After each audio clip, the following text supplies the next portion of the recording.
শাহপরাণ ভাইয়ের ঘটনা বলবো এখন। তিনি যেভাবে বলেছেন, মাঝে মাঝে আমার এক পরিচিত বড় ভাই হৃদয়ের সাথে ফোনে কথা হয়। তিনি একজন সৌদি প্রবাসী। ঘটনাটি হৃদয় ভাইয়ের আরেক বড় ভাই এবং বন্ধুর কাছ থেকে সংগ্রহ করা। তার বাড়ি ছিল ইয়েমেনে। ইয়েমেন কিন্তু আমাদের মুসলিম মানুষদের জন্য, আমাদের ইসলামের কিন্তু একটা ঘাঁটি বলা যায়। আর ঘটনাটা ঘটেছিল সৌদি আরবের কুয়েত বর্ডারের কাছাকাছি। ইয়েমেনের ওই বন্ধুর নাম হলো আবদুল্লাহ ইলাহ। তখন বয়স 60-এর বেশি হবে হয়তো। হৃদয় ভাই মজা করে তাকে সাদিক বলে ডাকে। সাদিক মানে বন্ধু। সে উটের রাখাল ছিল। তার মতো করেই যখন ঘটনা হয় ঠিক এইভাবে বলেছেন তিনি। বাবা মারা যাওয়ার পরে আমি যখন 1985 সালে রিয়াদে সৌদি আরব আসি, কোথাও যাওয়ার জায়গা ছিল না। পকেটে টাকা বলতে কিছুই ছিল না। রাতে মসজিদের বারান্দায় ঘুমাতাম। কেউ কিছু দিলে খেতাম, আর না দিলে খেতাম না। ফজরের নামাজের পরে একটা লোক আসে আমার কাছে, মাথায় হাত রেখে জিজ্ঞেস করে, তোমার নাম কি? আমি বলি আব্দুল ইল্লাহ। আবার জিজ্ঞেস করে, কি করো তুমি? আমি বললাম, আমি এখানে নতুন, কাজ খুঁজছি। পরে সে লোকটা বলে, আমার উটের খামার আছে, তুমি কাজ করবে? আমি রাজি হয়ে গেলাম। আমার মালিকের নাম ছিল শায়েখ আবু উমর। তিনি ছিলেন রিয়াদ আজিজিয়ার একজন অনেক বড় ধনী ব্যক্তি, সাথে একজন অনেক বড় আলেম। আমার মালিক আমাকে কাজের জন্য আল রিয়াদ আজিজিয়া থেকে কুয়েত বর্ডারের কাছাকাছি পাঠিয়ে দেয়। আমার পৌঁছাতে রাত 2টা বাজে। বাস থেকে নেমে দেখি মালিকের ম্যানেজার এসে দাঁড়িয়ে আছে। হাঁটা শুরু করলাম। 20 মিনিট হেঁটে যাওয়ার পর মালিকের বাসায় পৌঁছাই। গেটের ভেতর ঢোকার পর যখন রুমে ঢুকতে যাব, তখন নাকে একটা আতরের ঘ্রাণ ভেসে আসলো। এই ঘ্রাণ আমি জীবনেও পাইনি। তবে আতরের ঘ্রাণ কিন্তু এখানে বাড়িতে পাওয়া যায়। ধনী মানুষের বাসায় আতরের ঘ্রাণ খুবই কমন, কিন্তু এটা আমি পাইনি কখনো। আমি ম্যানেজারকে জিজ্ঞেস করলাম, এত সুন্দর ঘ্রাণ কোত্থেকে এসছে? সে কিছুই বলল না। আমি আরও জিজ্ঞেস না করে ঘুমিয়ে গেলাম সেই রাতের মতো। রাতে আসার কারণে ভালোভাবে এরিয়াটা আসলে দেখা হয়নি। সকালে ঘুম থেকে উঠে একটু হাঁটাহাঁটি করতে বের হই। ঘোরাঘুরি শেষ করে বাসায় আসি। মালিকের যে ম্যানেজার ছিল সে দুপুরে আসে, খাওয়া দাওয়া শেষ করে। আমাকে অফিসে ডাকা হয়। ম্যানেজার বলে, তোমাকে উটগুলো নিয়ে যেতে হবে এখান থেকে 200 কিলোমিটার দূরে। ওইখানে মালিকের ক্ষেত খামার আছে, উটগুলো সেখানে নিয়ে যাবা। তারপর দিন আমি উট নিয়ে গাড়িতে উঠলাম। 4টার দিকে গাড়ি নিয়ে রওনা দিই সেই জায়গার উদ্দেশ্যে। যেতে যেতে গাড়িতে সন্ধ্যা হয়ে যায়। আকাশে লালচে আলোতে বেশ সুন্দরই লাগছিল। মরুভূমির মাঝখান দিয়ে রাস্তাটা একটু ভাঙা রাস্তা হওয়ার কারণে যেতে যেতে রাত হয়ে যায়। আমি অনেক ক্লান্ত হয়ে গাড়িতে ঘুমিয়ে যাই। ঘুম ভাঙে ড্রাইভারের ডাকে। ড্রাইভার বলে, গাড়ি নিয়ে আর যাওয়া যাবে না, সামনে আর রাস্তা নাই। আমি গাড়ির থেকে উটগুলো নামিয়ে এক রশিতে 5টা করে মোট 55টা উট বেঁধে রওনা দিই। লাইটে বেশি একটা চার্জ ছিল না। হালকা আলোতে দেখতে দেখতে আমি উট নিয়ে চলতে লাগলাম। আরও 5 কিলোমিটার যেতে হবে। লাইটের আলো ফুরিয়ে আসার মতো অবস্থা। রাতে আর এগুলো ঠিক হবে না, এটা ভেবে আমি উটগুলা বেঁধে রাখি আর আমার থাকার জন্য তাঁবু তৈরি করতে লাগলাম। প্রায় বানানো শেষ, তখন উটগুলা ডাকাডাকি শুরু করে। সাথে করে পাগলামি একসাথে শুরু করে দেয়। একজন পাগলামি করছে না, সবাই করছে। এদিক ছুটে যাওয়ার চেষ্টা করছে। আমি একটু ধমকি ধামকির মাধ্যমে ঠান্ডা করার চেষ্টা করি, কিন্তু উটগুলা হাত পা ছোটাছুটি করছিল। হালকা চাঁদের আলোতে বুঝতে পারলাম সবগুলা উট সামনের দিকে তাকিয়ে হাত পা ছোটাছুটি করছে। আমি তাকাতেই দেখি একটা সাপ। সাপটা মোটামুটি 4-5 হাত হবে, তবে বেশ মোটা। ভাবলাম এটা দেখি হয়তো উটগুলা ভয় পেয়ে গেছে। তাঁবু গাড়ার সময় যে আধা অবস্থায় যে রডটা ছিল, যেটা আধা গেঁথে রেখেছিলাম, সেই রডটা দিয়ে আস্তে আস্তে সামনে গিয়ে সাপটাকে জোরে 8-10টা বাড়ি দেওয়ার পর একটা সময় চেক করে দেখি সাপটা মারা গেছে। উটগুলা যেখানে বেঁধে রেখেছিলাম সেখান থেকে একটু করে দূরে নিয়ে ফেলে দিই। আবার তাঁবুর সামনে এসে তাঁবু তৈরির কাজে মনোযোগ দিই। তাঁবু তৈরি হওয়ার পর হাত মুখ ধুয়ে খাওয়া দাওয়া করে বেশ ক্লান্ত লাগছিল। হালকা ঘুম ঘুম ভাবও এসে পড়েছে, ঘুমিয়ে পড়বে এমন অবস্থা। তখন আবার উটগুলোর ডাকাডাকিতে হুঁশ আসে। বুঝলাম ঝড় হচ্ছে।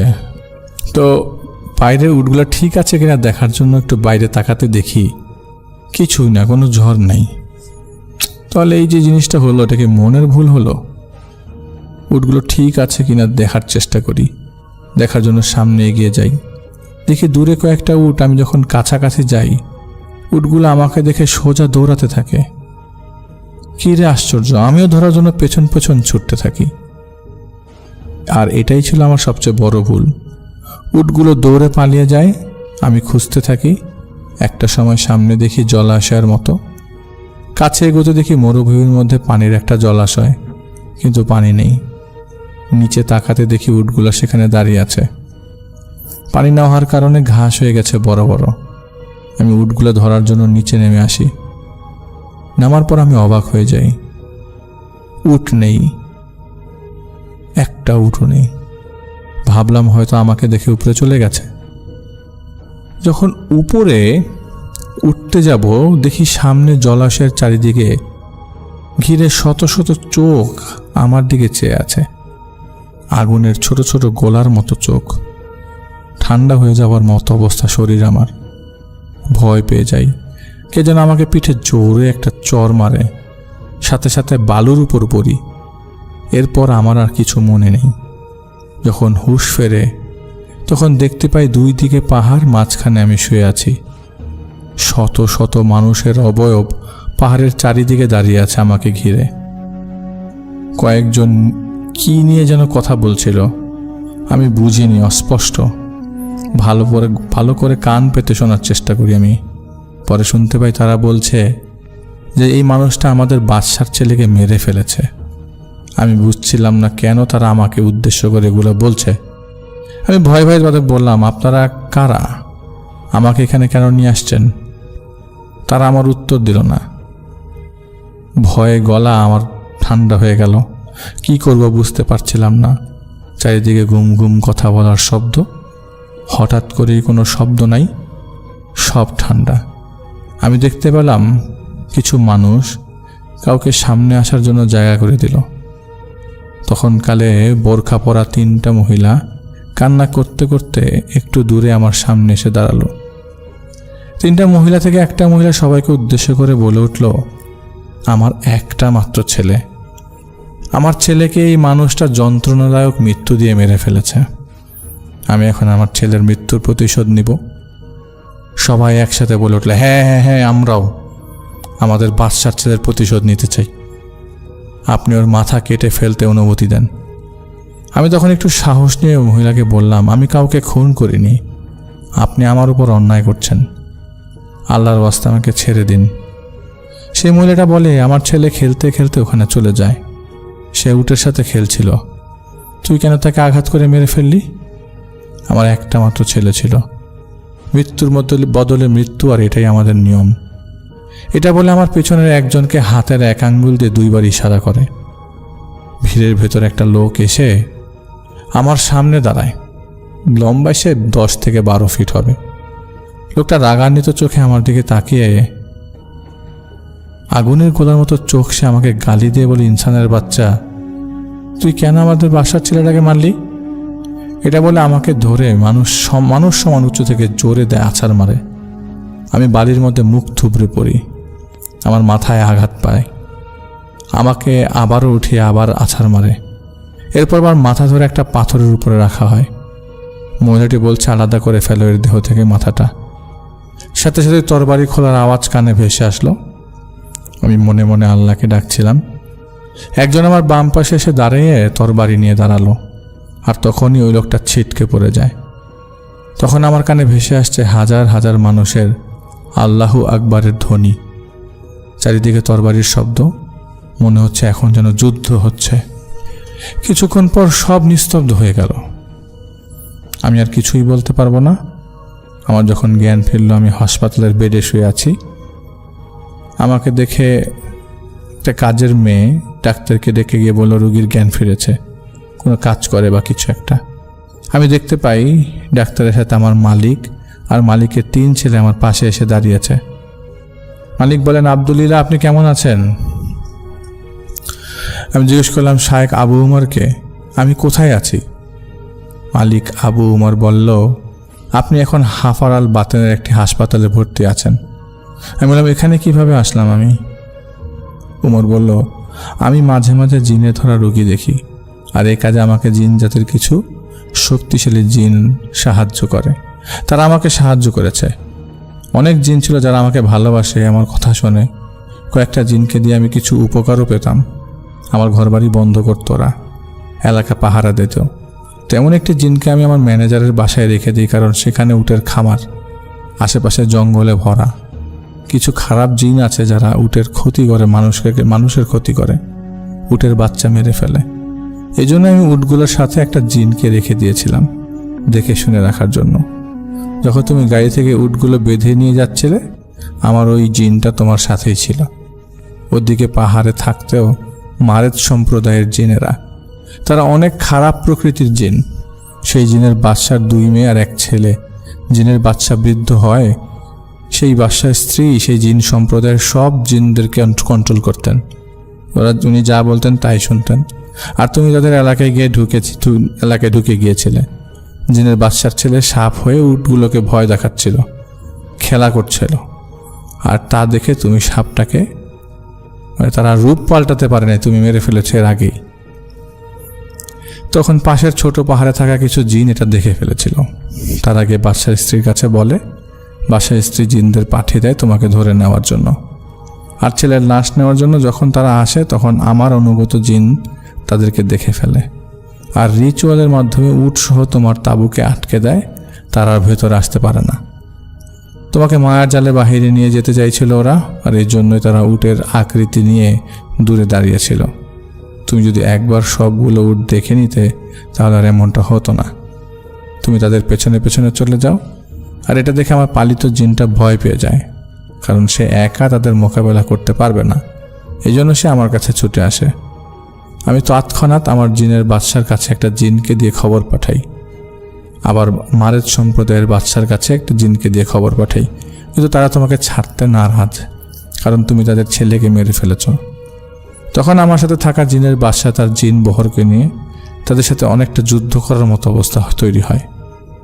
অনেকটা মারামারি করে তোমাকে সেখান থেকে নিয়ে আসা হয়। আমার ম্যানেজার সেখান থেকে তোমাকে উদ্ধার করে এবং 3 দিন পর তোমার জ্ঞান ফিরল। আলহামদুলিল্লাহ, তুমি সহি সালামতে আছো। এরপর বেশ কিছুদিন আমার সাথে কিছু না হলেও আমাকে বলা হয়েছিল আমি যেন সাবধানে থাকি। কিন্তু একটা সময় কেটে যাওয়ার পর আমি নিজেই কেন জানি ব্যাপারটা মাথা থেকে সরিয়ে ফেলি। বছর পর আবারও একদিন মরুভূমিতে উট নিয়ে যাচ্ছিলাম। মাঝপথে প্রচুর পানি পিপাসা পেলে আমি দূরে একটা বাড়ি দেখতে পাই। সেখানে গিয়ে পানি চাইতে একজন মহিলা, বোরকা পরা মহিলা, আমার সামনে একটা পাত্রে পানি নিয়ে আসে। পানি পান করার পর আমার চোখের সামনে সকল কিছু ঘোলা হতে থাকে। আমি বুঝতে পারছিলাম আমি ঘুমিয়ে পড়েছি। একটা সময় নিজের উপর নিয়ন্ত্রণ হারিয়ে আমি সেখানেই ঘুমিয়ে পড়ি। এরপর নিজেকে একটা অচেনা জায়গায় পাই, যেখানে ঠিক আগের মতোই শত শত মানুষ আমার দিকে তাকিয়ে আছে। আমি কিছুই বুঝতে না পেরে তাদের জিজ্ঞাসা করলে তারা বলে, তুমি ভুলে যেতে পারো, আমরা ভুলিনি বাদশার ছেলের মৃত্যুর কথা, আজ ফয়সালা হবে। তারা সে আগের মতোই বলতে থাকে, মৃত্যুর বদলে মৃত্যু, মৃত্যুর বদলে মৃত্যু। আমি বুঝতে পারি এবার আর বাঁচার উপায় নাই। তাই মনে মনে আল্লাহকে স্মরণ করে চোখ বুজেছিলাম। তবে অনেক সময় পার হয়ে যাওয়ার পর যখন নিজেকে জীবিত মনে হচ্ছে, ঠিক তখনই মনে সাহস নিয়ে চোখ খুলি। আমি দেখি আমি মরুভূমির সেই জায়গায় মাটিতে পড়ে আছি যেখানে আমি পানি পান করেছিলাম। কিন্তু এখানে কোনো ঘরবাড়ি নেই। একজন বৃদ্ধ লোক দাঁড়িয়ে আছে। আমার জ্ঞান ফিরতে দেখে মিষ্টি একটা হাসি দিয়ে আমাকে জিজ্ঞেস করে আমি ঠিক আছি কিনা। আমি জিজ্ঞেস করি, আপনি কে? সে আমাকে বলে, তোমাকে যে বাদশার ছেলের হত্যায় দোষী করা হয়েছে, আমি সেই বাদশা। আমরা পশু শিকার করে থাকি, তবে মানুষ না। আমি জানতে পেরেছি তোমার সেদিন ভুল ছিল না। তুমি নিজের উটের কথা ভেবে আমার ছেলেকে ভুলক্রমে হত্যা করেছ। তাই তোমাকে ক্ষমা করে দিয়েছি। তুমি আমার কাবিলার সবাইকে নির্দেশ দিয়েছি তোমাকে যেন আর ক্ষতি না করা হয়। ভালো থাকো, কিন্তু জীবনে কিছু করার আগে একবার ভেবে নিও। আর হ্যাঁ, তোমার নিজের প্রতি নজর রাখো। এই বলে সেই লোকটা সেখান থেকে চলে গেল, অনেকটা উধাও হয়ে গেল। আমিও সেই মরুভূমির কাজটা ভয়ে ছেড়ে দিই। এরপর সাধারণ জীবনযাপন করি। সাধারণ জীবনযাপনের মরুভূমিটা আমার জীবনে ছিল না, আর কোনো সমস্যা হয়নি। এটা ছিল হৃদয় ভাইয়ের পাঠানো ঘটনা, তিনি কালেক্ট করেছেন। এত ব্যস্ততার মাঝেও তিনি যে কালেক্ট করেছেন এই জন্য অনেক অনেক ধন্যবাদ।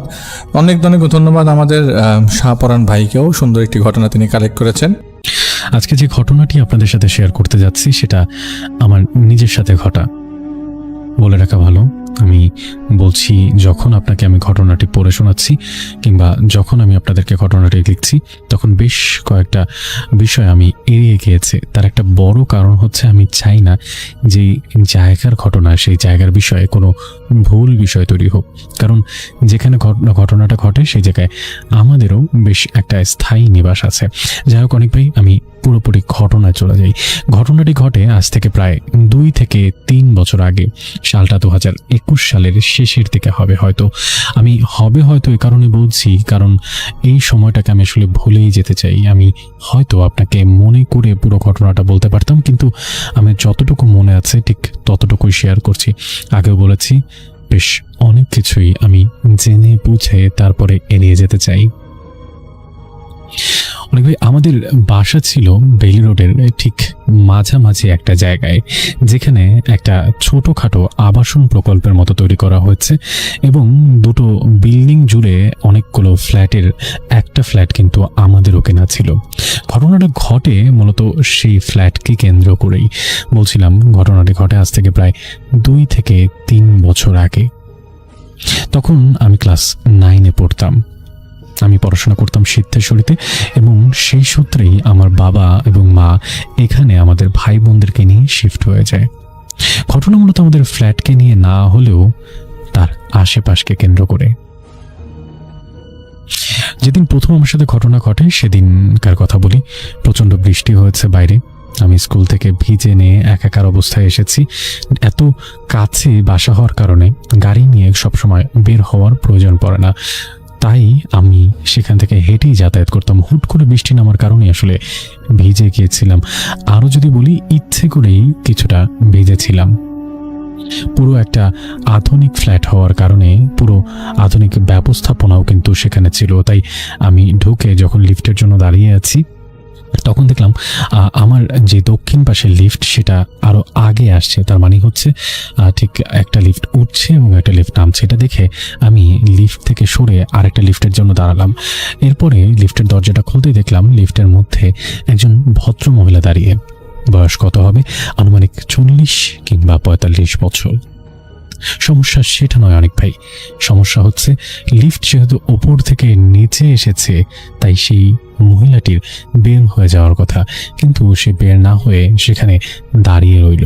আমি তখন ভাবলাম বোধহয় লিফট আন্ডারগ্রাউন্ডে যাবে, তাই আমিও আর লিফটে উঠছিলাম না। পরে সেই ভদ্র মহিলাটি অনেকটা রাগান্বিত কণ্ঠে আমাকে বলল লিফটে তাড়াতাড়ি ওঠার জন্য। আমি তখন কিছু না চিন্তা করে ভিজে নিয়ে একাকার অবস্থায় লিফটের মধ্যে উঠে পড়লাম। একটু কারণটা বলে নিই, যেহেতু আমি ভিজেছিলাম আমি মনে করেছিলাম বোধহয় লিফট ভিজে যাবে দেখেই তিনি রাগ করেছেন। এই ফ্ল্যাটগুলোতে যত মানুষ আছেন সবাই প্রায় নিজেরাই থাকেন। ভাড়া মানুষের সংখ্যা বা ভাড়া দেওয়া ফ্ল্যাটের সংখ্যা খুবই কম, তাই প্রত্যেকটা বিষয়ের যত্নশীল হওয়া বা যত্ন করা এই পুরো ফ্ল্যাটের প্রত্যেকেই আসলে মোটামুটি মেনটেন করে। তেমনই একটা কিছু ভেবেছিলাম। যখন লিফটে উঠলাম আমি তখন আমাদের ফ্লোরের বাটন ক্লিক করার পরে দাঁড়িয়েছিলাম। দেখলাম সেই ভদ্রমহিলা কোনো বাটন ক্লিক করলেন না। তিনি আমার সাথে মনে হলো যে ঠিক আমার ফ্লোরে যাবেন। আমি আর 7 পাঁচ চিন্তা না করে আমি আমার চুল থেকে কিছুটা পানি ঝরানোর চেষ্টা করছিলাম। সেই মুহূর্তে সেই ভদ্রমহিলা আমার নাম ধরে জিজ্ঞেস করলো। বৃষ্টিতে ভেজার কি খুব প্রয়োজন ছিল? আমি কিছুটা অবাক হলাম। অনেক ভাই, আমি আবারও বলে রাখি, ঢাকা শহরের কর্পোরেট ফ্ল্যাটগুলোতে একজন আরেকজনকে খুব একটা বেশি ভালো চেনে না, কিন্তু তিনি খুব অনায়াসে আমার নাম বলতে পারল। আমার কাছে মনে হলো হয়তোবা হতে পারে আমার বাবা মার সঙ্গে তার পরিচয় আছে, তিনি হয়তোবা আমি না চিনলেও আমাকে চেনে। ততদিনে আমরা ফ্ল্যাটে উঠেছি প্রায় 2 মাসের মতো হয়ে গেছে। যথারীতি আমি আমাদের ফ্লোরে নামলাম। নেমে আমি আমার ফ্ল্যাটের সামনেও গিয়ে দাঁড়ালাম, কিন্তু দেখলাম লিফট থেকে সেই ভদ্রমহিলা আর বের হলেন না। আমার কাছে আরও অবাক করার বিষয় হলো, যখন লিফটের দরজাটা লেগে গেল তখন লিফটার শটাং সেখানে দাঁড়িয়ে রইল। তার মানে সেই ভদ্রমহিলা কোনো ফ্লোরে যাচ্ছেন না, তিনি লিফটের মধ্যেই আছেন। কি যেন একটা মনে হতে আমি পেছনে আসলাম। ফিরে এসে লিফটের বাটন ক্লিক করতেই দরজা খুলে গেল। অবাক হয়ে দেখলাম অনেক ভাই, ভেতরে কেউ নেই। ঘটনা এখানেই শেষ হলে পারত। কিছুটা হ্যালুসিনেশন, কিছুটা বোকা হয়ে তাকিয়েছিলাম কিছুক্ষণ, এরপর এক দৌড় দিয়ে বাড়িতে ঢুকে যাই। পরবর্তীতে ভেজা কাপড় বদলানো, নিজের শাওয়ার নেওয়া এবং অন্যান্য কাজ করতে গিয়ে এই কথা মাকে বলতে একদমই ভুলে যাই। তার পরের দিনের কথা, সকালবেলা রেডি হয়ে বের হয়েছি স্কুলে যাব দেখে। লিফটের কাছে দাঁড়িয়েছি, হুট করে সে ঘটনাটা আমার আবারও মনে পড়ে গেল। এবার আমি কিছুটা ভয় পেয়ে গেলাম, কারণ সেদিনকার কথা আমি কাউকে আর বলা হয়ে ওঠেনি। লিফট এসে থামলো, আমি লিফটে উঠলাম। লিফট সরাসরি গ্রাউন্ড ফ্লোরে চলে গেল এবং সেখান থেকে আমি স্কুলেও চলে আসলাম। কিছুটা স্কুলে গিয়ে ভুলেই গিয়েছিলাম। বিপত্তি বাজে যখন আমি আবারও বাসায় ফিরি, তখন ঠিক একইভাবে আমি যখন নিচে এসে লিফট কল করলাম, দরজা খুলতে দেখি সেই ভদ্রমহিলা ভেতরে দাঁড়ানো। ততক্ষণে আমার ভয়ে হাত পা ঠান্ডা হয়ে গেছে। আমি মোটামুটি শিওর যে আমি কোনোভাবেই লিফটে উঠবো না, তাতে যা কিছুই হোক না কেন। কিন্তু খুব অবচেতনভাবেই মনে হলো আমার নিজের পা দুটো একা একা নিজে নিজেই হেঁটে লিফটেও চলে গেল। মনে হচ্ছিল আমার নিজের ওপরে নিজের কোনো শক্তি নেই। লিফটের মধ্যে উঠে দেখলাম ফ্লোর ঠিক আমাদের ফ্লোরে এই লিফটটা কল করা। বিশ্বাস করেন অনেক ভাই, আমি লিফটে উঠে কোনো ফ্লোর কল করিনি। লিফটের দরজা লাগতেই তিনি আবারও আমাকে জিজ্ঞেস করলেন আমার নাম ধরে। এবার জিজ্ঞেস করলেন আমি কেমন আছি। আমি প্রচণ্ড ভয় আতঙ্কে, প্রচণ্ড ঠান্ডার মধ্যেও ঘামছিলাম। এত ঘামছিলাম যে দেখেই মনে হচ্ছিল যে আমি প্রচণ্ড নার্ভাস। মনে হচ্ছে আমার লো প্রেশার হয়েছে, আমি যে কোনো সময় মাথা ঘুরে পড়ে যাব। ঠিক আমাদের ফ্লোরে এসে দরজা খুলল। এক দৌড়ে আমি লিফট থেকে বের হলাম, আমার ফ্লোরের সামনে গেলাম। এরপর আমি সেন্সলেস হয়ে গেলাম। অনেক ভাই আপনাদের অনেকেই ভাবতে পারে কিংবা ভাববেন যে এতটুকুতে ভয় পাওয়ার কি আছে। আমি আবারও বলছি, যার সাথে হয় শুধুমাত্র সেই বলতে পারে কি হয়েছে। আমার যখন জ্ঞান ফিরে তখন দেখি আমি আমার খাটে এবং আমার পাশে আমার বাবা, আমার মা, একজন ডক্টর এবং আমার খালামণি তিনিও চলে এসেছেন। মূলত খালামণি আমাদের সাথে থাকতেন না, তিনি আমার সেন্সলেসের কথা শুনে চলে এসেছিলেন। ঘরের ছোট মেয়ে হওয়ার কারণে আমার বেশ দাপট ছিল এবং আদরও ছিল। সবাই ভাবছিলেন ঠিকভাবে খাওয়া দাওয়া না করার কারণে এমন কিছু হয়েছে, কিন্তু কোনো একটা অদ্ভুত কারণে আমার খালামণি বারবার আমাকে বলছিলেন তুমি এখন শান্ত হও, পরে আমাকে বলো কি হয়েছে। বেশ রাতের সময় খালামণি আমার রুমে আসেন এবং তিনি আমার কাছে সব কিছু জানতে চান। আমি কিছুক্ষণ ইতস্ত করে সব ঘটনা খালামণিকে খুলে বলি। খালামণি খুব গম্ভীরভাবে পুরো কথা শোনেন এবং মনে হচ্ছিল খালামণি সব কথা বিশ্বাস করেছেন। আমি কিছুটা আস্থা ফিরে পাই। খালামণি বলেন আমি তোমার মায়ের সঙ্গে কথা বলবো, তুমি টেনশন করো না। এর পরের কয়েকদিন সব ঠিকঠাক ছিল। কেন ঠিকঠাক ছিল সেটাও বলি অনেক ভাই। আমার মা আমাকে স্কুলে দিয়ে আসতেন এবং তিনি গিয়ে নিয়ে আসতেন। কতদিন হবে, 1 সপ্তাহ। বিপত্তিবাদের পরে যখন আমি প্রায় ভুলে যেতে বসেছিলাম যে কি হয়েছে আমার সাথে, ঠিক সেই মুহূর্তে একদিন সকালবেলা রেডি হয়ে আমি স্কুলে যাওয়ার জন্য তৈরি। আমি লিফট কল করলাম, লিফট আসলো। লিফট যখন নিচের দিকে যাচ্ছে হঠাৎ করে 5th ফ্লোরে লিফটটা খুলে গেল। অনেক ভাই নিশ্চয়ই বুঝতে পেরেছেন আমি কি বলবো। আমি দেখলাম সেই ভদ্র মহিলা ঠিক আমার চোখের সামনে দাঁড়ানো। এবার সে প্রচন্ড রাগী ভঙ্গিতে আমার দিকে তাকিয়ে আছে। আমার এরপর আর কিছু মনে নেই। আবারও যখন আমার জ্ঞান ফেরে তখন আমি আমার বিছানায় শোয়া, আমার চারপাশে আমার পরিবারের সবাই, এবং এবার আমি একজন হুজুরকে দেখতে পাই। মনে হয় যে তিনি আমাকে ঝাড়ফুঁক করেছেন কিংবা আমার চারপাশে কোনো কিছু পানি টানি ছেটানো হয়েছে। সবকিছু কেমন যেন আমার কাছে উদ্ভট লাগছিল, অবাক করা লাগছিল। আমি প্রচণ্ড ভয়ে কান্নাকাটি করা শুরু করি। আমার মা আমাকে ঠান্ডা করার চেষ্টা করেন, আমার খালামণি আমার কাছে বসে পড়েন এবং তিনি বলেন যে আমরা সব খোঁজখবর নিয়েছি, আমরা খুব তাড়াতাড়ি ফ্ল্যাট ছেড়ে দিচ্ছি, তুমি টেনশন করো না, সব কিছু ঠিক হয়ে যাবে। এরপরে অনেক ভাই ঠিক 1 মাসের মধ্যে আমরা ফ্ল্যাটটা ছেড়ে দিই এবং ফ্ল্যাটটা ভাড়া দিয়ে দিই। পরবর্তীতে এই পুরো ঘটনা আমি আমার খালামনের থেকে শুনি। যেটা শুনেছিলাম সেটা ছিল ঠিক 5th ফ্লোরে তার 2 মাস আগে একজন মহিলা মারা যান এবং তার মারা যাওয়াটা ছিল অস্বাভাবিক মৃত্যু। অস্বাভাবিক মৃত্যু বলতে তিনি একাই থাকতেন, তার পরিবারের সবাই দেশের বাইরে থাকতো। তার স্বামী মারা গিয়েছিল 2 বছর আগে, তাকে বারবার করে দেশের বাইরে তার সন্তানরা নিয়ে যেতে চাইলেও তিনি কোনোভাবে দেশ ছাড়তে রাজি হননি।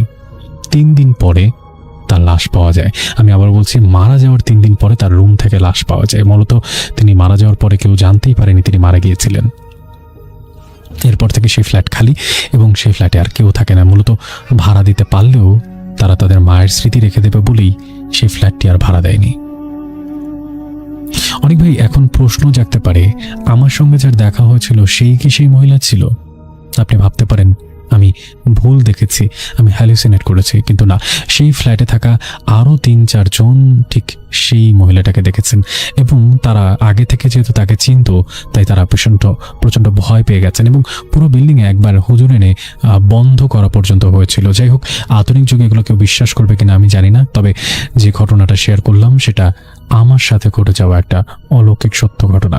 ঠিকানা বললাম না কারণ ঠিক অনেকেই সেই এলাকার আশেপাশে থাকেন এবং হয়তোবা এই মুহূর্তে আপনাকে যারা শুনছে তাদের কেউ একজন সে ফ্ল্যাটেও বা সেই বিল্ডিংয়ের ফ্ল্যাটেও থাকতে পারে। পরবর্তীতে এই বিল্ডিংয়ের যারা কমিটি মেম্বার তারা সবাই মিলে এই ঘটনা যাতে বাইরে না বের হয় তার জন্য আমার বাবাকে এবং আমার মাকে অনুরোধ করতে থাকেন এবং পরবর্তীতে সেই অনুরোধের প্রেক্ষিতে আমার বাবা মাও সেই বিষয়ে আর কোনো কথা বলেননি। এখন পর্যন্ত আমাদের বাড়িতে সেই বিষয় নিয়ে কখনো কথা হয় না, তবে আমার মা কখনো কখনো আমাদের পারিবারিক কোনো সভায় যদি কথা ওঠে তখন এই ঘটনাটা সবাইকে বলেন। অনেক ভাই, এখন আমি সুস্থ আছি, এখন আমি ভালো আছি, আমার জন্য দোয়া করবেন। আশা করি আমার এই ঘটনাটি পড়ে শোনাবেন এবং পড়ে শোনালে অবশ্যই আমাকে জানাবেন। অনেক ভাই, রিপন বলছি ঢাকা থেকে, আমার জন্য দোয়া করবেন। তো কাশু দাদার মূল পেশাটা কিন্তু মাছ ধরা, আর এখান থেকে ঘটনাটার সূত্রপাত। উনি মূলত দিনেই বেশি মাছ ধরতেন, গভীর রাতে মাঝে মাঝে মাছ ধরতেন আর কি। তো মাছ তো আসলে কখন কোন সিজন আসে, কিছু কিছু মাছ বিশেষ করে নদীর যে মাছগুলো বা বিলের মাছগুলো, বিশেষ করে বড় মাছগুলো, এগুলো তো আসলে রাতের বেলাতেই বেশি ধরা পড়ে। এই জন্য মাঝে মাঝে উনি রাতের বেলা যেতেন। রাতের বেলা যখন যেতেন তখন ওই টেটা, কোচ, এই ধরনের যে সরঞ্জামাদি এগুলো নিয়ে উনি বেরিয়ে পড়তেন। তো ঘটনার দিন রাতেও উনি এই ধরনের সরঞ্জামাদি নিয়েই বেরিয়ে পড়লেন তার বাড়ি থেকে 1 থেকে 2 কিলোমিটার দূরে একটি বিলের উদ্দেশ্যে। সময়টা তখন আষাঢ় মাসের মাঝামাঝি সময় হবে। এই ঘটনাটা কিন্তু অনেক আগের, একদম নির্দিষ্ট সাল বলা মুশকিল, তবে এটা এখন থেকে প্রায় 40 বছর আগে শুরু হয়েছিল বা তারও আগে হতে পারে, এমন একটা সময় অনুমান করা যায় আর কি। তো আষাঢ় মাসের মাঝামাঝি সময় তো বিলে পানিও বেশ ভালোই ছিল, মাছও বেশ ভালোই পাওয়া যেত। উনি রাত আনুমানিক 1টা-1.5টার দিকে, সম্ভাব্য সময় আর কি হতে পারে। তখন তো আর মোবাইল, ঘড়ি এগুলোর প্রচলন খুব একটা গ্রামে ছিল না, মোবাইল তো ছিলই না, ঘড়ির প্রচলনও তখন কম ছিল। তো এই যে কাশু দাদু উনি মাছ ধরা শুরু করেছেন, মাছ পাচ্ছিলেন, মনে মনে বেশ খুশিও হচ্ছিলেন। উনি চিন্তা করলেন যে পরিবারকে সাথে নিয়ে ভালোই মাছ খাওয়া যাবে, আবার বাজারে বিক্রিও করা যাবে। উনি চিন্তা করলেন যে একেবারে ফজরের আজানের আগ পর্যন্ত মাছ ধরবেন, এরপর উনি নামাজ পড়ে তারপর বাড়িতে যাবেন, অথবা মাছগুলো বাড়িতে রেখে তারপর নামাজ পড়বেন, তারপর মাছগুলো নিয়ে বাজারে যাবেন, বিক্রি করবেন। উনি চিন্তা করেছিলেন যে পরিমাণ মাছ পাওয়া গেছে আশা করা যায় যে 3 থেকে 4 দিনের সংসার খরচ আল্লাহ চাহেন তো ইনশাল্লাহ চলে যাবে। উনি এরকম চিন্তা করছিলেন, মাছ ধরছিলেন, হঠাৎ করে দাদু খেয়াল করলেন তার পায়ের পাশ দিয়ে একটা মোটামুটি বড় আকারের বোয়াল মাছ চলে গেল। দাদুর ধারণা অনুযায়ী মাছটির ওজন 8 থেকে 10 কেজির মতো আনুমানিক হতে পারে। বোয়াল মাছটা দেখে দাদু খুব খুশি হয়ে যান। উনি চিন্তা করলেন এই মাছটা যদি টেটা দিয়ে মারতে পারি তাহলে তো বাজারে নিয়ে গেলে বেশ ভালোই দাম পাওয়া যাবে। উনি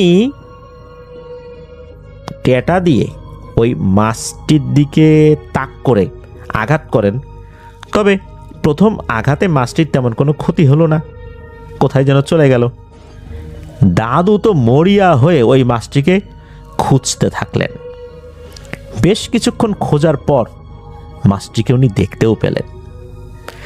নাগালে পেয়ে দ্বিতীয়বার ওনার ট্যাটা দিয়ে আঘাত করেছেন। এইবার এই ট্যাটাটা মাছটার শরীরে বেশ ভালোই লেগেছে, মাছটা ছটফট করছে, মরে যায় নাই। দাদু তো বেজায় খুশি, বড় একটা মাছ পেয়েছেন। মাছটাকে ধরে মনের আনন্দে বাড়ির দিকে রওনা হয়েছেন। ডাঙায় উঠে পড়েছেন। ভোর হতে তখনও বেশ কিছুটা সময় বাকি আছে। দাদু গ্রামের মেঠো পথ ধরে হেঁটে যাচ্ছেন, আঁকাবাঁকা পথ ধরে হেঁটে যাচ্ছেন। হঠাৎ করে দাদুর কাছে মনে হলো পেছন থেকে কোনো একটা শব্দ হলো। শব্দটা ঠিক মানুষের মতোও না, আবার কেমন যেন সাপের ফসফস আওয়াজের মতো হচ্ছে, ঠিক সাপের আওয়াজও না। দাদু তেমন একটা কান দিলেন না, সামনের দিকে আগাতে শুরু করলেন। কিছুটা পথ যাবার পর আবারও সেই একই শব্দ। দাদু পেছন ফিরে তাকালেন, দেখলেন কেউ নেই। আবার হাঁটা শুরু করলেন। এবার পেছন থেকে গম্ভীর কণ্ঠে একটা শব্দ ভেসে এলো, কাজটা কি ভালো হলো কাসুমোল্লা? দাদু এবার থমকে গেলেন। ডানে বায়ে পেছনে তাকিয়ে দেখলেন যে না, কেউ তো নাই। তাহলে কথা বলে কে? দাদু এবার একটু ভয় পেলেন, আল্লাহর নাম স্মরণ করে দাঁড়ালেন। আবারও সেই একই কণ্ঠে আওয়াজ ভেসে হলো, কাজটা কি ঠিক হলো কাসুমোল্লা? এবার কাসু দাদা উত্তর দিলেন একটু সাহস নিয়ে, কারণ উনি তো আসলে মাছই ধরেছেন, চুরি ডাকাতি তো করেননি। তো উনি বলেন যে কে আপনি? আমি কি কাজটা ভুল করলাম আমি তো বুঝতে পারছি না। শব্দের উত্তরে ভেসে এলো, আমি কে তা তুমি পরে জানতে পারবে, কি ঠিক করনি সেটা আগে বলি। তুমি যে বড় বোয়াল মাছটি ধরেছ, সেই মাছটিকে দ্রুত আবার বিলে ছেড়ে দিয়ে আসো। এই কথা শোনার পর এই কাসু দাদা কিছুটা বুঝতে পারলেন। উনি বুঝতে পারলেন মনে হয় কোনো পিশাচের খপ্পরে দাদু পড়েছেন। তখন দাদু বললেন, মাছ কেন ছেড়ে দিব? এটা তো আমি স্বীকার করেছি। এই কথার প্রতি উত্তরে শব্দ এলো, তুমি যত দ্রুত মাছ ছেড়ে দেবে এতে তোমার ভালো হবে। যদি তোমার হাতে মাছটি মারা যায় তাহলে তোমার খানদান কিন্তু শেষ হয়ে যাবে। এই কথা শোনার পর দাদু বললেন, মানে কি? এটা কেমন কথা? আমার কাজই হচ্ছে মাছ ধরে জীবিকা চালানো, আমি তো খারাপ কিছু করিনি। এই বিলটা তো নির্দিষ্ট কারো ব্যক্তির না, এমনটা না যে আমি অন্য কারো পুকুরে গিয়ে মাছ ধরেছি। এবার প্রতি উত্তরের যে মাত্রা, এটা আরো গম্ভীরভাবে ভেসে এলো। বলতে লাগলো, দেখতে মাছের মতো হলেই কি মাছ হয়? তুমি 5 ওয়াক্ত নামাজ পড়ো, কোরআন তেলাওয়াত করো, তুমি সৎ, এই জন্য এত সময় নিয়ে ভদ্রভাবে তোমার সাথে কথা বলছি। না হলে এখনই তোমার কি হাল করতাম এটা তোমার কল্পনাতেও নাই। তুমি যাকে মাছ ভেবে আঘাত করেছো তার নাম সাবের।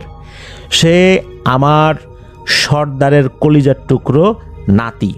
তার একটু ইচ্ছা হয়েছে রাতে সে বিলের পানিতে গোসল করবে। সকালে তো মানুষের যাতায়াত থাকে, তাই সে রাতে মাছের বেশে এসেছে। এই কথা শোনার পর কাসু দাদা বেশ ভালোই ভয় পেলেন। উনি বললেন, যাহা আমি কি কাজটা করলাম? আমি তো বুঝতে পারিনি, আমি তো স্বাভাবিক মাছই মনে করেছিলাম। আমি গরিব মানুষ, বড় মাছ পেয়েছি, শিকার করার চেষ্টা করেছি। তো এই কথাটা শুরুতে আপনি কেন বললেন না? তাহলে তো আমি আরো দ্রুত গিয়ে ছেড়ে দিতাম। এতটুকু সময়ের মধ্যে তো এই মাছটা তো মারাও যেতে পারে। এই কথা বলেই কাসু দাদা দ্রুত ছোটা শুরু করলেন পানির দিকে। উনি পানি থেকে তো আসলে খুব বেশি দূরে আসে না, এই পানির কাছাকাছি ছিলেন আর কি। দ্রুত পানির কাছে গিয়ে মাছটা ছেড়ে দিলেন। মাছটা তখনও জীবিত ছিল। মাছটা ছেড়ে দেওয়ার পরেই হঠাৎ করে মনে হলো মাছটি অদৃশ্য হয়ে গেছে। মাছটা ছেড়ে দিয়ে উনি যখন আবার ঘুরে বাড়ির দিকে চলে যাবেন, তখনই ঠিক আবার ওই একই কণ্ঠে একটা আওয়াজ ভেসে আসে যে কাসুমোল্লা, তোমাকে ধন্যবাদ, আবার সাক্ষাৎ হবে ইনশাল্লাহ, তুমি এখন যাও। ঘটনাটা কিন্তু এখানে শেষ নয়, এরপরে আরও অনেক ঘটনা রয়েছে, চলুন সেই দিকে যাই। দিনকাল ভালোই যাচ্ছিল কাসু দাদার, সব কিছু ঠিকঠাক মতো চলছে, সাধারণ দিনের মতো ঝাড়ফুঁকও চলছে। দাদা কিন্তু ঝাড়ফুঁক করতেন, কোনো হাদিয়া নিতেন না। কেউ খুশি হয়ে যদি কিছু দিত উনি নিতেন, তবে ওই সময় টাকা পয়সার থেকে নিত্য প্রয়োজনীয় জিনিসপত্রে মানুষ খুশি হয়ে দিতেন। চাল, ডাল, পেঁয়াজ, সবজি, গম এইগুলো দিত। টাকা পয়সার থেকে এই জিনিসগুলোর কদরটা ওই সময়ের প্রেক্ষাপটে বেশি ছিল, যেহেতু অনেকদিন আগের কথা আর কি। গ্রামে এই জিনিসগুলোর এক্সচেঞ্জ যে বিনিময়, এটা আরও জনপ্রিয় ছিল ওই সময়ের প্রেক্ষাপটে। তো যাই হোক, ওই রাতের ঘটনার 5 থেকে 7 দিন পর হঠাৎ একদিন দাদু রাতের স্বপ্নে দেখেন একটি সুন্দর অবয়ব, মাঝবয়সী হবে আর কি, জুব্বা টুপি পরা, সেই একই কণ্ঠে, মানে যেই কণ্ঠে কথা হয়েছিল সেই রাতে, সে একই কণ্ঠে কাসুমোল্লা দাদাকে বলছেন, কাসুমোল্লা, চিনতে পেরেছো আমাকে? আমি সেই ব্যক্তি, আমার নাম খালিদ। তোমার হাতে মাছ ছিল, তাই তোমাকে আসলে দেখা দিতে পারিনি, তো তোমাকে ধন্যবাদ। সাবের এখন অনেকটা সুস্থ, আল্লাহর রহমতে আমার সর্দার তোমাকে দাওয়াত প্রেরণ করেছেন, তোমাকে দাওয়াত গ্রহণ করতে হবে, সাবেরকেও তুমি দেখবে। এর পরপরই দাদার ঘুম ভাঙে। দাদা খেয়াল করলেন তার ঘরে কেমন যেন একটা সুন্দর মিষ্টি সুবাস ছড়িয়ে রয়েছে। দাদা ভাবলেন মনে হয় এটা স্বপ্নই। দাদা আবার ঘুমিয়ে গেলেন। ভোরে উঠলেন, সালাত আদায় করলেন, নিত্যদিনের কাজ শুরু করে দিলেন। রাতে আবার মাছও ধরতে গেলেন। সেই বিলেই মাছ ধরার প্রস্তুতি নিচ্ছেন, তখন সেই স্বপ্নে দেখা অবয়বটা হাজির হলেন। দাদা কিছুটা ভয় পেলেও এসব ব্যাপারে তার তো কিছুটা ধারণা রয়েছে। সেই অবয়বটা, মানে সেই জিন খালিদ, বলতে শুরু করলেন যে কাসুমুল্লাহ, আমি জানি তুমি একটু ভয় পাচ্ছ, কিন্তু ভয়ের কিছু নেই, আমি তোমার সঙ্গে একটু কথা বলে চলে যাব। তো কাসু দাদা মাথা নেড়ে বললেন যে ঠিক আছে, আপনি বলেন। তখন ওই জিন খালিদ বলতে থাকে, তুমি সেদিন তোমার মানবিকতা দিয়ে মাছ ভেবে তুমি আসলে ছেড়ে দিয়েছিলা এই জিনিসটাকে, তুমি তাকে আঘাত করেছিলা, এটা সত্য, না বুঝে কাজটা করেছ। আমাদের সর্দার তোমাকে মাফ করে দিয়েছেন, পক্ষান্তরে ধন্যবাদ জানিয়েছেন। আর আমি হচ্ছি আমার সর্দারের প্রিয় একজন খাদেম এবং খুব কাছের একজন খাদেম। আমরা মুসলিম জিন, আমার সর্দার এবং আমরা নিজেরা ধর্মপ্রেমী। তোমার ধর্মের প্রতি ভালোবাসার ব্যাপারে আমাদের সর্দার জেনেছেন, তুমি খুব সুন্দর কোরআন তেলাওয়াত করতে পারো। আমাদের সর্দার তোমার কণ্ঠে কোরআন তেলাওয়াত শুনতে ইচ্ছুক, তোমার সঙ্গে সাক্ষাৎ করতে চান।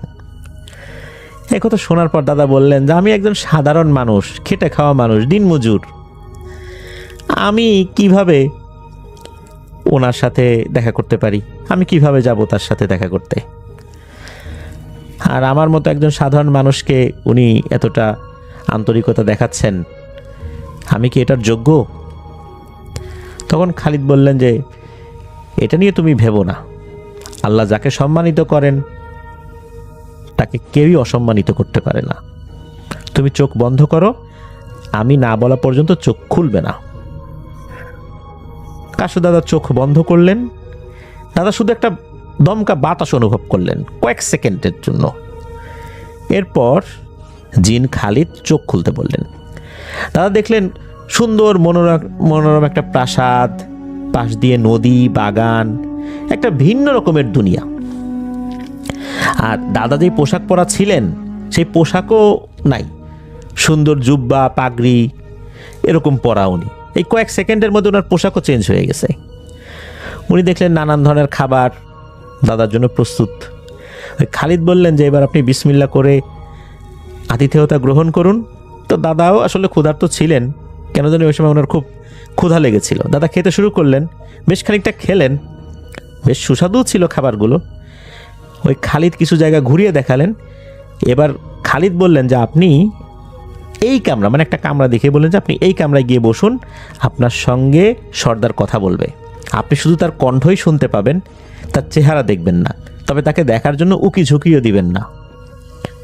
আর আপনি সাবিরকেও দেখতে পাবেন, এটা বললেন। এরপর ওই রুমে যখন ওনাকে বসানো হলো, বাইরের থেকে একটা আওয়াজ খুব সুন্দর কণ্ঠের সালাম দিল কাসুমুল্লাহ দাদাকে। তো সালাম বিনিময় হলো। মূলত ওই সময় সর্দার কথা বলছিলেন। সর্দার এসে বললেন যে সেদিন রাত্রে আপনার অজান্তে একটা ভুল হয়েছে, আমি জানি, আমরা আপনাকে ক্ষমা করে দিয়েছি। আমি আপনাকে ডেকেছি মূল কারণ হচ্ছে আপনাকে একটা দায়িত্ব দিতে চাই। আমি আমার জিনদের মাধ্যমে জেনেছি আপনি খুব সুন্দর তেলাওয়াত করতে পারেন, আমাকে একটা আয়াত শোনাবেন? তো কাসুমুল্লাহ দাদা প্রথম দিকে একটু ঘাবড়ালেও পরে বিসমিল্লাহ বলে সূরা ফাতিহা পড়লেন এবং সূরা জিন থেকে কয়েকটা আয়াত তেলাওয়াত করে শোনালেন। সর্দার খুব মুগ্ধ হলেন, বললেন মাশাআল্লাহ, আলহামদুলিল্লাহ। এটা শোনার পর দাদা বুঝতে পারলেন যে সর্দার খুব খুশি হয়েছেন। এরপর এই কাসুমুল্লাহ দাদাকে সর্দার বললেন যে আপনাকে একটা দায়িত্ব দিতে চাই, সেটা হচ্ছে আমার নাতিকে আপনি একটু কোরআন তেলাওয়াত শেখাবেন, আর আপনার মধ্যে যে সরলতা সততা রয়েছে এই তালিমটাও তাকে দিবেন। এটা বলার পর কাসুমুল্লাহ দাদা দেখতে পেলেন যে ওনার ওই কক্ষের মধ্যে মানুষের 8 থেকে 10 বছর বয়সী বাচ্চাদের হাইট কতটুকু হয়, কেমন হয় চেহারা, ওইরকম একটা বাচ্চা, খুব সুন্দর বাচ্চা ঢুকলো। সে বাচ্চাটাও ঢুকে তাকে সালাম দিল। বাচ্চাটা একটু আহত বলে মনে হয়েছিল আর কি। তো কাসুমুল্লাহ দাদা বুঝতে পেরেছিলেন এটাই সেই বাচ্চা যাকে উনি আঘাত করেছিলেন। এরপর ওই বাচ্চাটা আবার চলে যায়। তো কাসুমুল্লাহ দাদা বললেন যে আমি তো আসলে দিনমজুর, খেটে খাওয়া মানুষ, এত বড় কাজ আমি কিভাবে করব?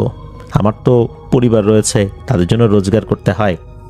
তখন সর্দার বললেন যে আল্লাহর রহমত, আপনার রিজিক নিয়ে ভাবতে হবে না, আপনি আমার এই নাতিকে একটু লেখাপড়া শেখাবেন। তখন এই কাসুমুল্লাহ দাদা আপত্তি করলেন। উনি বললেন যে না, এটা হবে না। উনি কখনোই এই ধরনের কাজের কোনো বিনিময় নেন না, কোনোভাবেই এটা পসিবল হবে না, এটা কাসুমুল্লাহ দাদা জানিয়ে দিলেন। এবং কাসুমুল্লাহ দাদা জানালেন যে আমি অতীব সাধারণ একজন মানুষ হওয়ার পরও আমাকে যে সম্মান দিলেন এতেই আমি খুশি।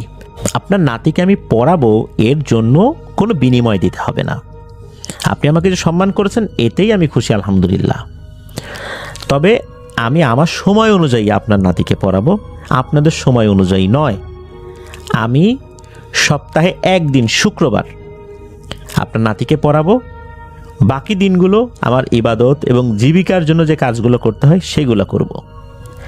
এই কথা শোনার পর সর্দার বেশ খুশি হলেন এবং বললেন তাই হবে।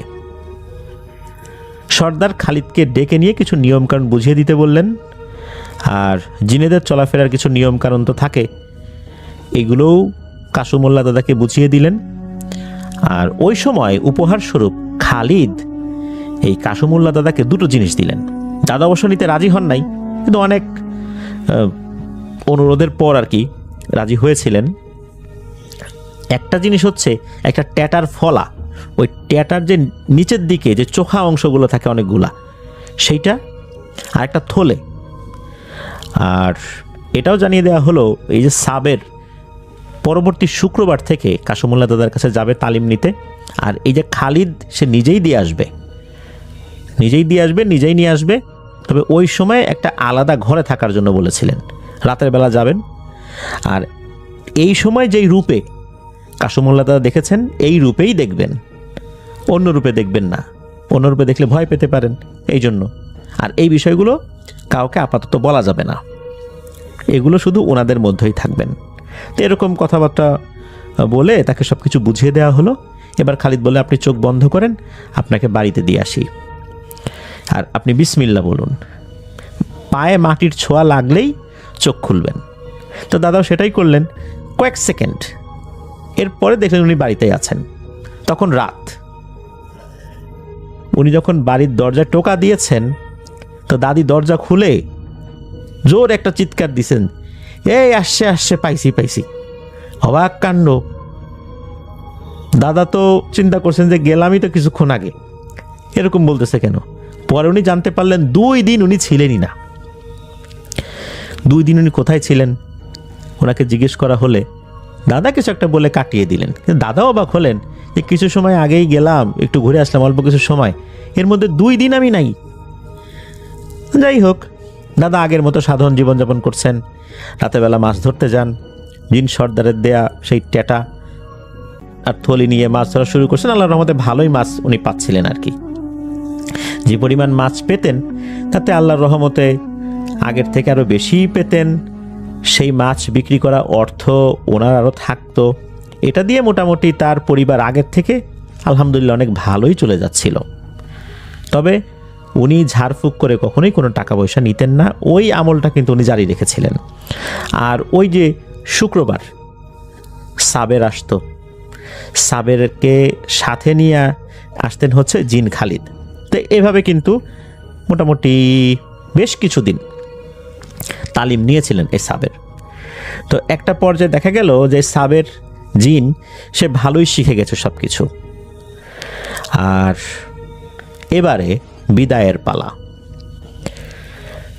বিদায়ের জন্য খালিদ জিন যে সে এই কাসুমুল্লাহ দাদাকে বলেছিল যে সাবের তো এখন মোটামুটি শিখে গেছে, এখন তার কাছ থেকে আপনার একটা বিচ্ছেদ হয়ে যাবে, এখন আপনার ছাত্রকে বিদায় দিতে হবে।